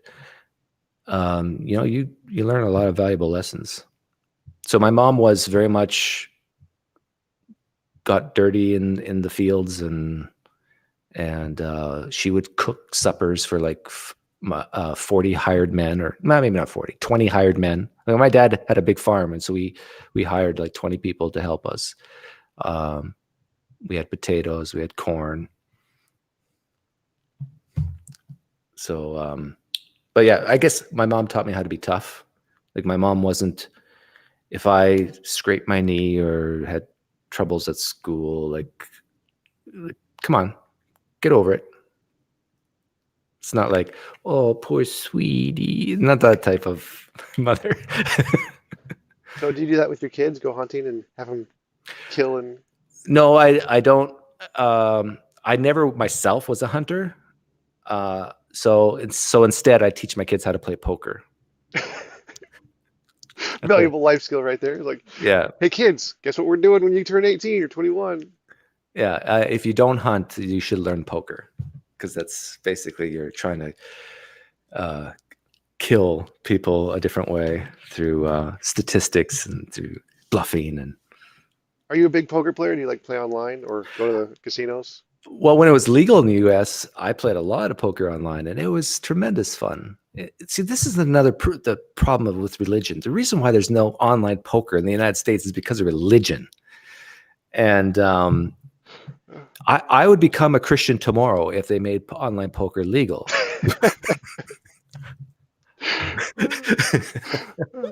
But I remember, like, I started playing poker online when it first came out, and I turned $30 into 3,000 and within a few months. It was fun. But then people started to figure out how the game was played, and yeah. Wasn't easy pickings anymore. Well, it was still fairly easy when they made it illegal. And technically poker is not illegal. It's the funding of poker that's illegal. But yeah, I'm convinced that the reason why every civilized country makes these things legal, and except for the United States, is because of religion. And it's inconsistent too, because I think it's legal to do online betting on horse racing and other stuff, but not poker. It's weird. Yep. A lot of the laws the America has are inconsistent, especially with drug laws and gambling laws, because most of them are religiously based. Like there's no reason to have marijuana be illegal except for religious reasons for the most part. And stores being closed on Sunday. Like, simple things like this. Like, it doesn't happen where I'm at, but from what I hear, people who live in Mississippi, Alabama, Arkansas, Georgia, these states, like, some towns shut down on a Sunday, and it's because of Christianity. It's not like there's any good reason for it other than, well, God said there's the seventh day he rested. And actually the seventh day is Saturday, really. It's not Sunday. But anyhow, that's another thing. It's just stupid. Yeah, that's one of the things that the atheist side makes is that the reason we fight and spend our lives to a non-belief is because this non-belief has impacts on people's lives that we didn't really consent to. And the Christians are like, oh, no, it doesn't. What are you talking about? Christianity doesn't affect anything. Like, yeah, it really does. And they don't realize it because that's just their life. They're just so used to it. They think it's the way it is, and it's the way it should be. If you live in Mississippi and you get a fever at 3 PM on a Sunday, and you happen to be out of pain meds or Tylenol, whatever, there's a real reason why Christianity sucks. Because the stores are closed, because God said so, and I need Tylenol now. There was that one guy that was picking up sticks on that one Sunday who just got stoned to death, and now we can't get medicine on Sunday. Yeah. Have you read the Bible a lot? Because you're pretty familiar with a lot of the quotes and the verses. Have you read the whole thing multiple times? No, not multiple times, but I've read the whole thing once. But it's like whenever someone says they've read the whole thing, like, you really went through every verse in Leviticus? Come on. But I read the Bible almost on a daily basis, but Christians probably wouldn't care about that if I was to say it, because there's, oh, you just read it to prove it wrong or something like that. And for the most part, they're right. There's very rarely will I read the Bible for Inspiration. yeah, for inspiration. Now, there's some really there are some really good verses in the Bible. Like there's some nice witty stuff in Proverbs and so forth. Yeah, I like the one, don't judge your brother for a speck in his eye before you solve the log in your own. Right. Yes. From dust we came, to dust we go. I think that's is that in Job or in Proverbs? I don't remember. I actually read the Bible word. Ecclesiastes. It's in Ecclesiastes. I read the Bible word for word because I was paid to by my parents. Like, we want you to read the entire Bible. Like, okay, I'll just read it word for word. Did it twice. Got my money, and like, I'm done. So on a scale of 1 to 10, how religious are your parents? My mom is like a 37, I guess, out of 10. My dad's more like a 7, I guess. But yeah, my mom is extremely religious. She reads like a different chapter of the Bible every day. Reads the entire Bible like every few months. She like read the entire Bible. Has your mom watched your channel? Yeah, yeah, but most of it's over her head because she's not really into the whole science philosophy stuff. I think she'd probably be into your channel though. I think that would she would understand your position a lot more. It would make more sense it would fit with her worldview better. If your mom's a 37 out of 10, she would not watch my channel. So she's like, okay, I'm gonna pray for you, Doug. You have some beliefs, but I hope you come to Christianity. I'm gonna pray for you. She's one of those types. Have you ever asked your mom, why is it bad to leave Christianity? What would she say to that? Because you're gonna be away from Jesus and God. You're not gonna be with God anymore. You got to be with God and Jesus. It's just the most amazing thing ever.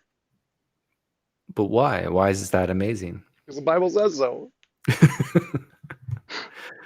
Yeah, I honestly think this is the thing that non-Christians need to pound Christians on. It's like, what exactly is bad about sin? Really get them to articulate it. And like, I asked that question of Randall Rouser, and he even like started to stutter. And it's like, at one point he mentioned suffering, but he realized, I think, that you can't go there because in Christianity you're called to suffer and so forth. Or he didn't say suffering, well-being. And so he at the end basically said, how did he put it? Because it is always right to do what's true. Christianity is true. We ought to do what is true. He basically said, well, we just, by definition, leaving Christianity is bad, just by definition. But how powerful impact is that? You know, if it was anything else, why is it bad to eat cheesecake every day for every meal, and that's all you eat? A Christian could very easily answer that one. It's not. No, it is not. Cheesecake is perfectly fine. It is natural. Like, can you imagine if you said, well, it's just by definition eating cheesecake is bad every day? Like, just by no, you can give specific answers why. It's because you don't get certain nutrients and so forth. You get overweight, and then that causes other things. But with Christianity, it's like they can't do that. They can't say, if you leave Christianity, your life is going to get worse. They can't say that. Well, yeah, I think for most Christians, it's about Jesus. Like you're moving closer or further away from Jesus, and that's what makes it wrong. That's why sin is wrong, is because you're moving away from God. That's kind of the point. Yeah, but so what? Yeah. I mean, well, that's just by definition. God is goodness. Yeah. They can't articulate what's so great about being next to God. Yeah, it's just like their innate belief. That's kind of the foundation of everything for them. It's like, Now they can say stuff like, well, because then I feel like the biggest love, the deepest love I've ever felt. They can say stuff like that, but that's replaceable. It really is. It's like you're telling me that someone who believes in a deity other than your own can't feel that emotion, that deep emotion based on something false. You're telling me that's not impossible? Of course it's possible. It happens every day in every religion where they feel this great emotion that's based on something totally false. How do you know you're not that person, Mom? oh, they argue against that all the time. Like my mom's like, nope, nope. You see, we have the true feeling, so our feelings are actually greater than theirs. We just can't prove it. So like we have the true happiness. They don't really have true happiness. Yeah, that's so arrogant, isn't it? Yes, yes, it is. But when you believe you're connected to the ultimate creator of the universe, I mean, it seems justified to you. Yeah, the feeling of believing something true is the same as the feeling of believing something false if you don't know it's false. It's like, Yep. But yeah, that brings it back to what you mentioned before, that the main motivation for Christianity is that carrot and the stick, the heaven and the hell thing. That's why you should believe. It's like, well, you go to heaven if you believe, and then you go to hell if you don't believe. So it's a pretty good idea to believe. I just was on a Facebook group yesterday talking about carrots and sticks, talking about why would a deity create anything at all if this deity knew what would happen or could predict what would happen, and if there's this idea of hell. And it's amazing how many Christians have changed their mind on their whole theology because of that question. Because if you are a Christian who believes in eternal conscious torment, and if you are a Christian who believes that God, Yahweh, has free will and could have chosen not to create, and if you are a Christian who believes that this God, Yahweh, is not ever surprised about what happens, you're in trouble. You're in huge doo-doo, because you're basically saying this God saw that some people will be tormented forever and ever and ever, and saw that and said, I'm okay with it. Let's do this. Let's create. You worship an evil God at that point on your definition of evil, not mine. And this is the real problem of evil, not Adam and Eve and free will of humans like that. Any Christian who says that hasn't even begun to study what they believe. Yeah. Well, I think it's kind of like the political thing. Most of them, I don't think most Christians actually think that deeply about their position. They just think that it's just some kind of an innate feeling they have that God is love or whatever. And so it's not, there's some reason he did this, but we just can't understand it or something. And that's essentially where their thinking stops, even if it doesn't make sense to them. But I actually predict that in order for Christianity to survive, any traditional view of hell has to go away. And or not has to, it's going to slowly die out, and universalism is going to be the reign supreme, that everybody's going to go to heaven eventually. And David Bidley Hart. Yeah. That guy rubs me the wrong way. Yeah, I remember you made a video about him with the same one you did with Nomad, with the transistor engineering thingy. Yeah. I honestly think a sign of intelligence is being able to communicate in more than one way. And if you are someone who writes books, who is on platforms like this, and you only know how to communicate in one way, you're not that intelligent. Like if you can't look at another human being and see, oh, they're not resonating with what I'm saying, and switch it up. David Bentley Hart, from everything I've seen, and I haven't seen much, but he can't switch it up. He has one gear. And that gear is not good. It's Academic philosophy jargon.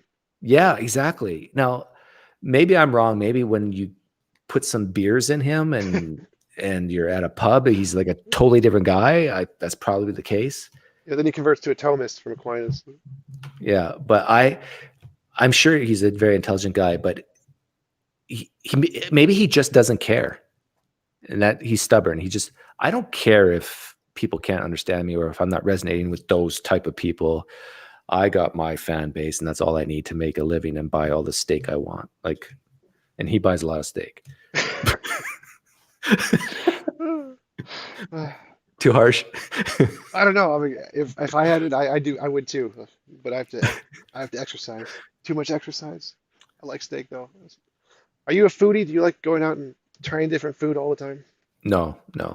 Food is just a method to produce energy, ATP, and Heartless bastard. I No, am. I need my cheesecake and my steak, and it is the greatest thing in the universe. Weren't you going to ask me a question about my wife? Sure. There was one of the comments actually. How does your because you're an atheist and she's a Christian, how does that affect your relationship with your wife? You see what I did there? I saw Brother John's thing. Yeah, that's a great question, and a question I get often, but I haven't really made a video on it or anything.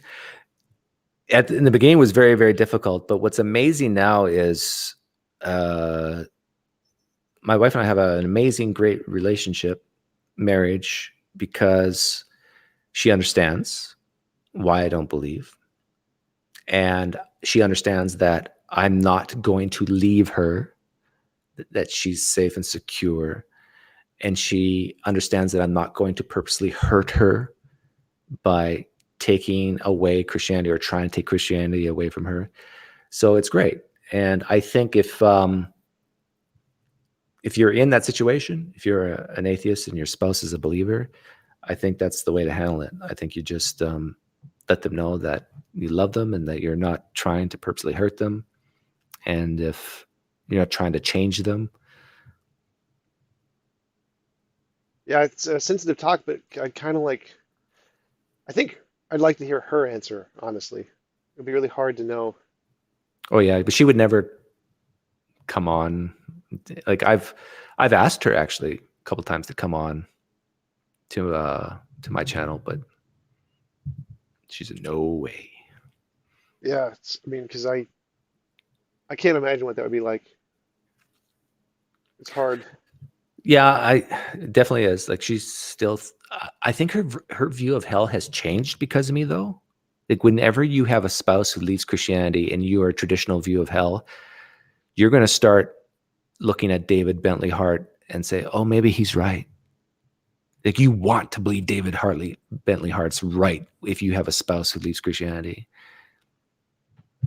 Yeah, a lot of people would want to believe that way because the big question is like if there's no suffering in heaven and all of your loved ones are in hell from them being atheists, like how do you square that circle? Yeah, but I've done like the SC type thing on my wife, where I've asked her questions about what changed her mind and so forth. Oh, I imagine that ended well. Uh, yeah, it's basically because she knows me like the back of her hand, and I know her like the back of her hand. I know exactly what questions to ask that really drive it home. She knows exactly my motives because she knows me, and so it ends up backfiring, and defenses go up.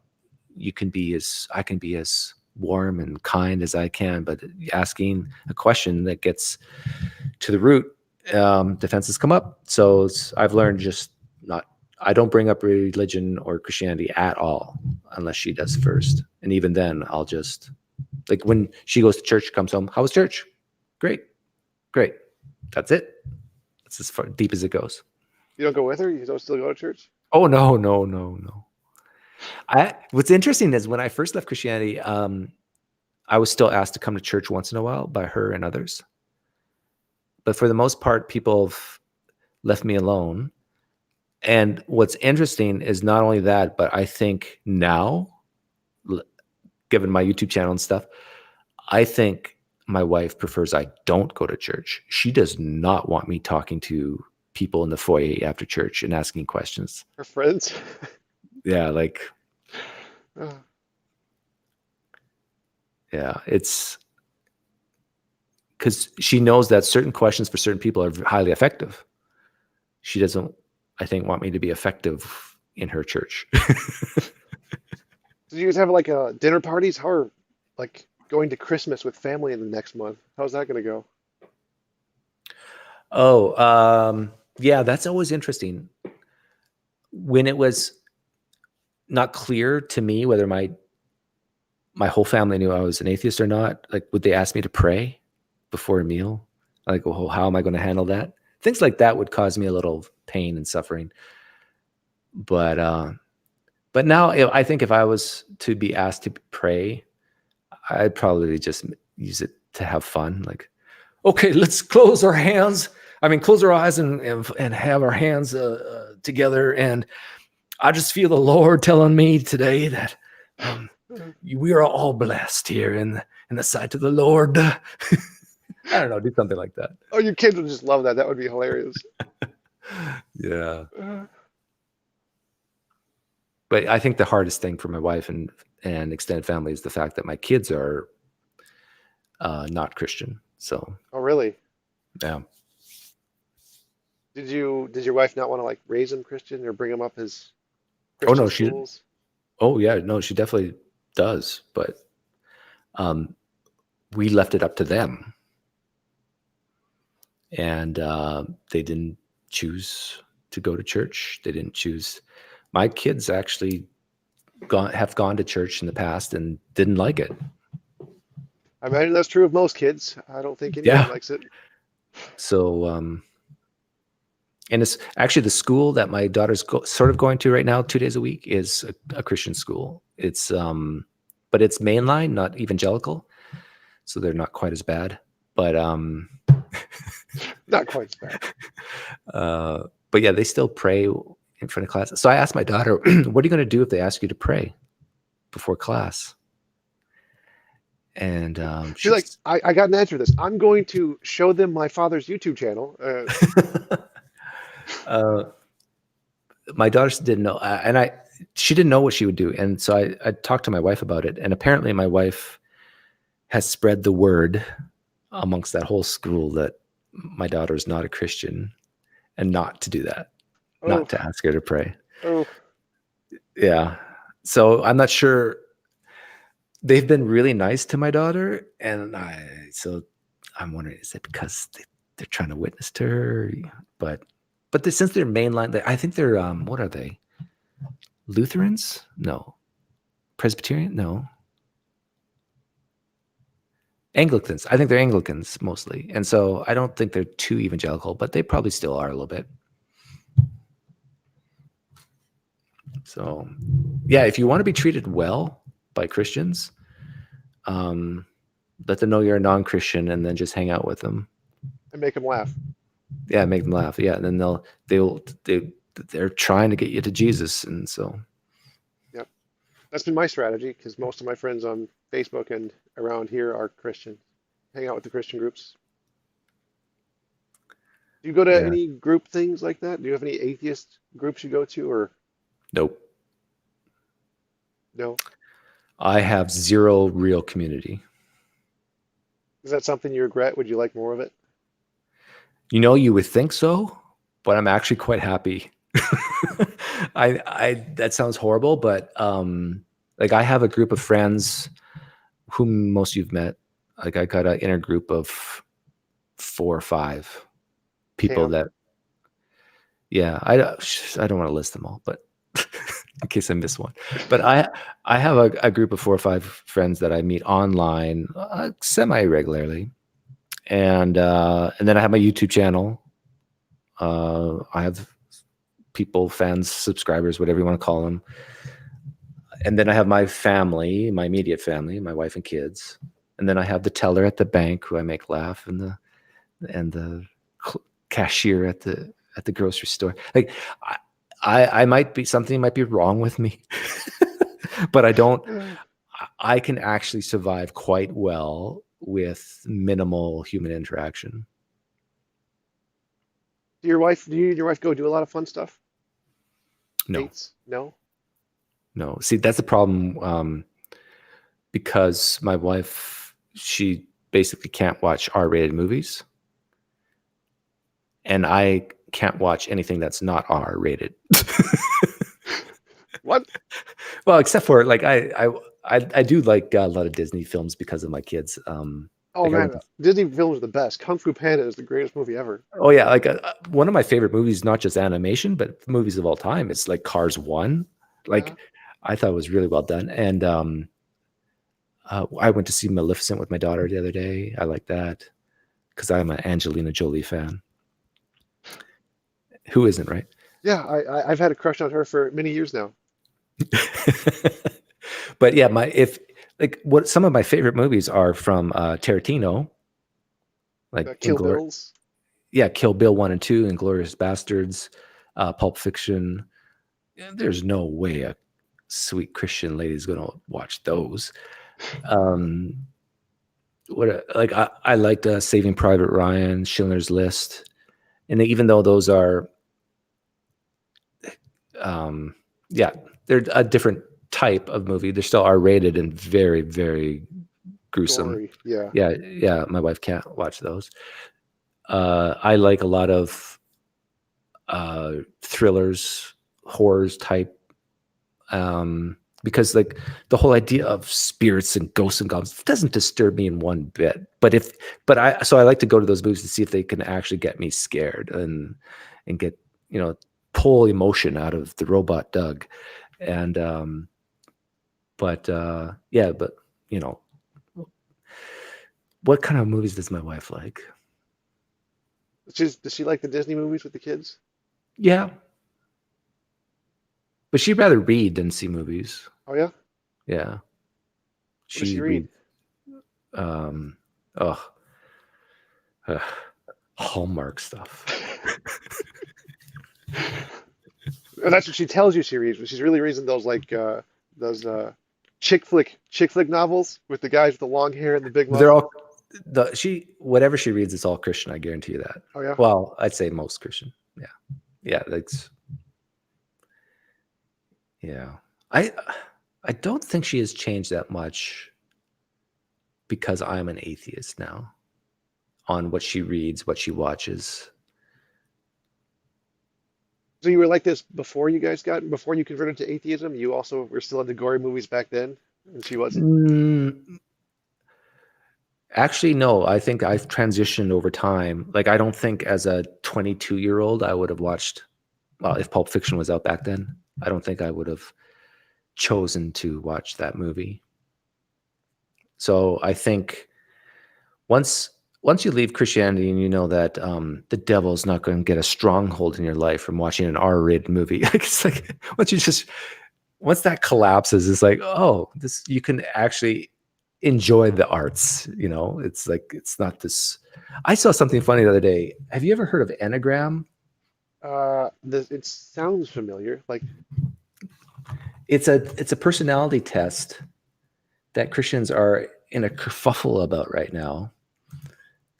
Let me see if I know how to spell it. Yeah, Enneagram test. It's a personality test like the DISC system or the Briggs and Meyer. Is it Briggs and Meyer? yeah, the Myers and Briggs. Myers and Briggs. Okay, now, but look at this. Let me show you a picture. The personality test has this as a visual. Oh, the pentagram kind of thing. Yeah, and now what's hilarious about this is I looked at this for one second and said, no evangelical conservative Christian is going to buy. They're going to see this and they're going to think Satan. And sure enough, I saw that on Twitter. What's her name? Alyssa Childers, who's an apologist, a female apologist on Twitter. She posted a link about how this is bad. And I asked her a question. I said, do you think that if Christians were to take this type of personality test, there'd be a gateway, an entryway for Satan? And she didn't respond. She ignores all. She hasn't blocked me yet, but I'm sure she ignores me. But this, I am quite sure this is how she's thinking. It's like you look at that picture of that pentagram and you think Satan is trying to get into your life. Yeah, I get that. It's a really strange connection to make. Oh, the picture kind of looks like it, therefore evil, therefore Satan. Oh, there's three sixes. Ah, Satan. And this is what a lot of Christians, their view on movies, R-rated movies. It's like you don't want to become numb to the violence or whatever. And so this is how Satan, he tries to get into your life and make it normalizes things. And what they're missing is that the Old Testament is R-rated. It's like I saw a meme on that on Facebook. Some kid was banned from watching R-rated movies, so he decided to read Leviticus instead. yeah. If a Christian parent is listening right now, and if you don't let your kids go to R-rated movies, even if they're 18, let's say, and yet you encourage them to read their Bible, something's wrong with you. It's like you're being very inconsistent. I don't think well, it's because they don't realize that, oh, the Bible's R-rated. Like they don't really think about that. Mostly think about Jesus, and the forgive your sins and stuff. I don't think really Christians realize that how gory the Bible actually is. They don't really think about it. Well, it has genocide, it has incest, it has child sacrifice, it has flooding babies, drowning babies. It's horrible. Yeah, but if you really think about it, like how many Christians realize that? Do they really actually think about that? When they think about the Bible or Jesus or belief, none of that stuff comes up in their minds as even remotely related. Like it's like if like in the example you use, Jesus drowned babies, it's so foreign to them. They can't even figure out what you mean. It takes them a second to like think about it, like, huh? I there was online church. Oh, there was a church. They had a real message, but they put it online, and it was a pastor that I sometimes talk to, and I found it on Facebook. So I'm watching a message being broadcasted live on Facebook, and they were taking questions from the audience. It was like a panel for pastors. They were taking questions from the audience and from people online. So I thought, great. And so I asked the question, what do you think? Do you believe Jesus drowned babies? And so now there's a delay, right? So I'm just sitting waiting. And sure enough, they asked it.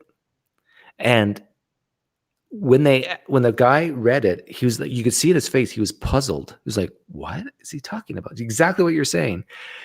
Except for one guy, there was four of them. One guy at the end, the guy who knew me, knew exactly where I was going. And he had to explain it to the other three, because they were all like, what is going on here? And well, we're Trinitarians. Like, it was hilarious because this is in front of a church. People are listening. He had to explain, well, we're Trinitarians. So when we say that God did something, we're saying Jesus did something. We say Jesus did something, God did something. And so he's talking about the flood. And they basically had to say, yeah, I guess Jesus did drown babies. And it's like, and there's probably teenagers in that audience listening to this and go, what? Wait, what? I believe this? I'm out. Yeah. Just it's so strange to realize that how dark the Bible is and how Christians perceive Christianity is the exact opposite of what's actually in the Bible. But you know here's a pet peeve of mine, and I'm glad you asked what about my pet peeves. What are your pet peeves, Doug? Thank you for asking. My pet peeve is that people think that when I bring these things up, that all I'm doing is appealing to emotion. That my channel is basically about appealing to emotion on these things, going against their intuitions of what's right and wrong, and pitting it against their God. I admit I am doing this when I ask those questions. However, that's not all my channel is about. And I think it could be true that Yahweh exists and that he did indeed drown babies, Jesus too. And yet that's still could be true. But the real question is it true or not? And my main point with Christians is to show the inconsistencies that in any other book, you would not believe these things. but in your book you do.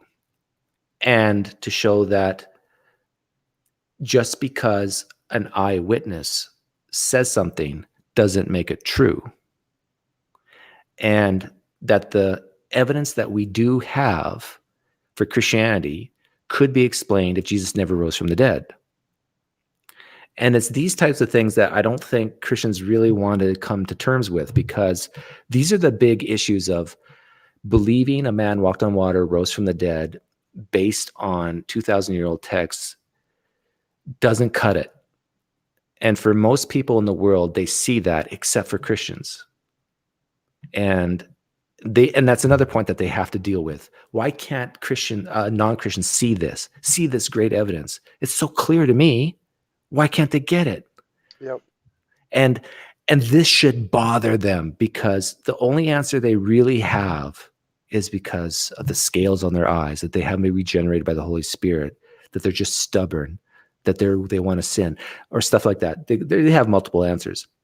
But at some point, they're going to have to realize that there are reasonable, intelligent people who really even do want to believe. They have a bias for Christianity, and yet they can't see this as being sufficient evidence for these types of claims. And I really think that once the Christian really can understand this, it's basically Hume, but that it's over. It's like you have to have something today that is repeatable, that that can make predictions, that you can model it and say, I think this is true. Let's test it. In other words, I'm saying you have to basically subject Christianity to the scientific method, because it seems like the scientific method is the worst way to come to truth, but better than everything else. Like that democracy quote from who was it? Churchill. Democracy is the worst system. Yeah. But it's better than all the others we tried, or something. I have a friend named Pete, Science Pete, who's a scientist, and he hates it when I say that. But I think it's a good analogy of, even though the scientific method and scientists especially have faults, they're fallible, they make mistakes, that there's money involved and there's lies and deception. I'll grant all that, but it seems to work pretty well, and we're not making dogmatic statements of what's true and what's not true, but we're saying that our confidence should go up when people of different biases come to the same conclusion, and our biases should go down. Our confidence should go down when it seems like only Christians can see certain things. Yeah. But yeah, it reminds me of that quote from economics: all models are wrong, but some are useful.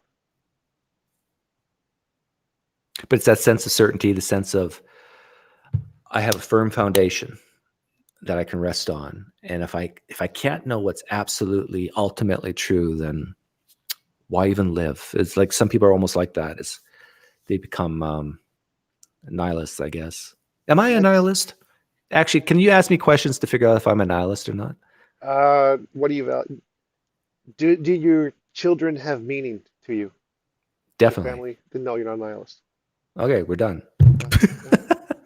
Yeah, I think that's ultimately the whole point of apologetics, is to give religious people that foundation so that they can believe that there's a justification behind their belief, and it's not just like the other religions and they're just believing what they want to, that there is some difference. And clearly, because there's all these academics we have from these apologists who have all these really complicated arguments, so there must be something behind our belief other than just it's the feelings.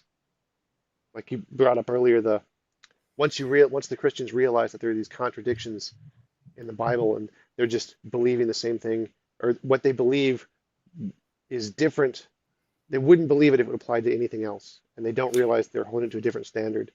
And the whole point of apologetics is to say, well, no, we're not holding it to a different standard. There are all these underlying justifications we have, and people latch onto that, and it makes them feel better about their beliefs.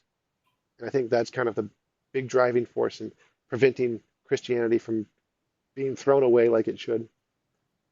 I honestly think that once a Christian can take their belief, pull it out of their chest and put it on the shelf and examine it through the lens of many biases, not just atheists, but all different types of biases, and try to be consistent, like that outsider test for faith.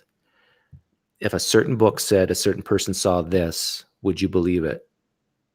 And if this means walking on water, which I think is actually found in Hinduism, there's claims of people walking on water in Hinduism that predate Christianity.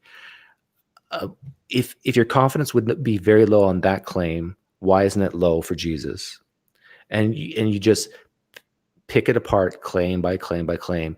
But what Christians have this habit of doing is they try to just get all of it and put it all in the big vat of soup and just stir it, and just, as long as we keep that cumulative case, just keep brewing, and we don't have to look at each individual claim or piece of evidence one by one and lower confidence one by one. It's, once you start doing that, I think it's over. Yeah. I was watching a panel of old Earth creationists talking to a young Earth creationist. I think I played it on my YouTube channel. And the Christian says to the other Christian, look, I'm a reformed Calvinist just like you, but I'm a scientist. I do this for a living. Either we're talking about DNA or something. Been doing this my whole life. I love the Lord. And I don't think the cell's designed by God. I think it just happened through naturalistic processes. Why do you think I see it this way and you don't? I'm paraphrasing it, but it was a brilliant question, because he's saying, look, we have the same bias, but I'm an expert in this field. You're not. The person was Stephen Myers. And it was a phenomenal question. And it was the point where you could visually see Stephen Myers squirm, because there's no excuses at this point. It's like, he loves God. He's a Christian just like Stephen Myers. And yet he's saying, look, I see this differently than you. And you should probably listen to me, because I do this for a living. You don't. Why do you think you're seeing it differently and not trusting other Christians? And I think that's powerful. It's when Christians can see that there are people who have different biases, who come up with the same answer on things. That's when you raise your confidence. But you don't see that in religion, do we? Is there anything in religion that we see where you can take at random 1,000 people from every part of the world and present them some evidence, and it's a religious piece of evidence? Is there any consistency there? Is there any unanimous, oh yeah, we all agree on this? No. The only types of things that we can say that with are pretty hardcore scientific things, like acceleration due to gravity or so forth. Yep. Or even intuition things like morality too. We can say people have moral intuitions, even if they're not the same.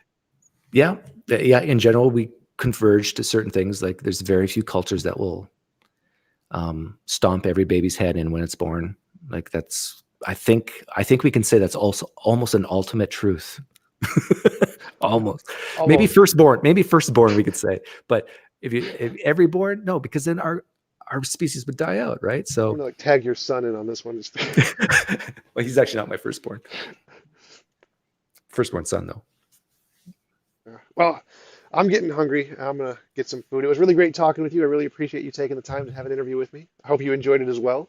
Oh, it was fun. I was a little groggy when we first started, because I hadn't had no coffee yet. I just woke up. I just got my coffee like right before we started.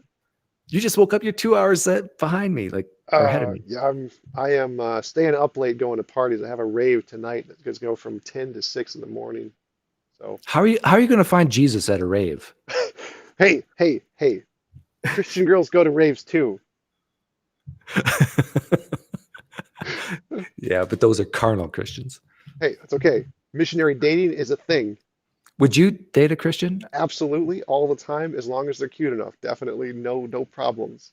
Would you marry a Christian? If they're cute enough, I would do it. No, don't do it. For the love of God. I'm tagging your wife in now on this one. This one, like, with the timestamp. No, now it's too late for me and my wife, but But if you have a choice ahead of time, I actually agree with the Christians. Don't be unequally yoked. Don't do it. Too much. It's not worth the trouble. All right, I will consider that advice, but I think my libido may get the better of me. Well, you're combining marriage with sex. That's their problem here. All right, Doug. Well, I gotta go. I'm getting hungry. It's great talking to you as Okay. always. Okay. See ya. See ya.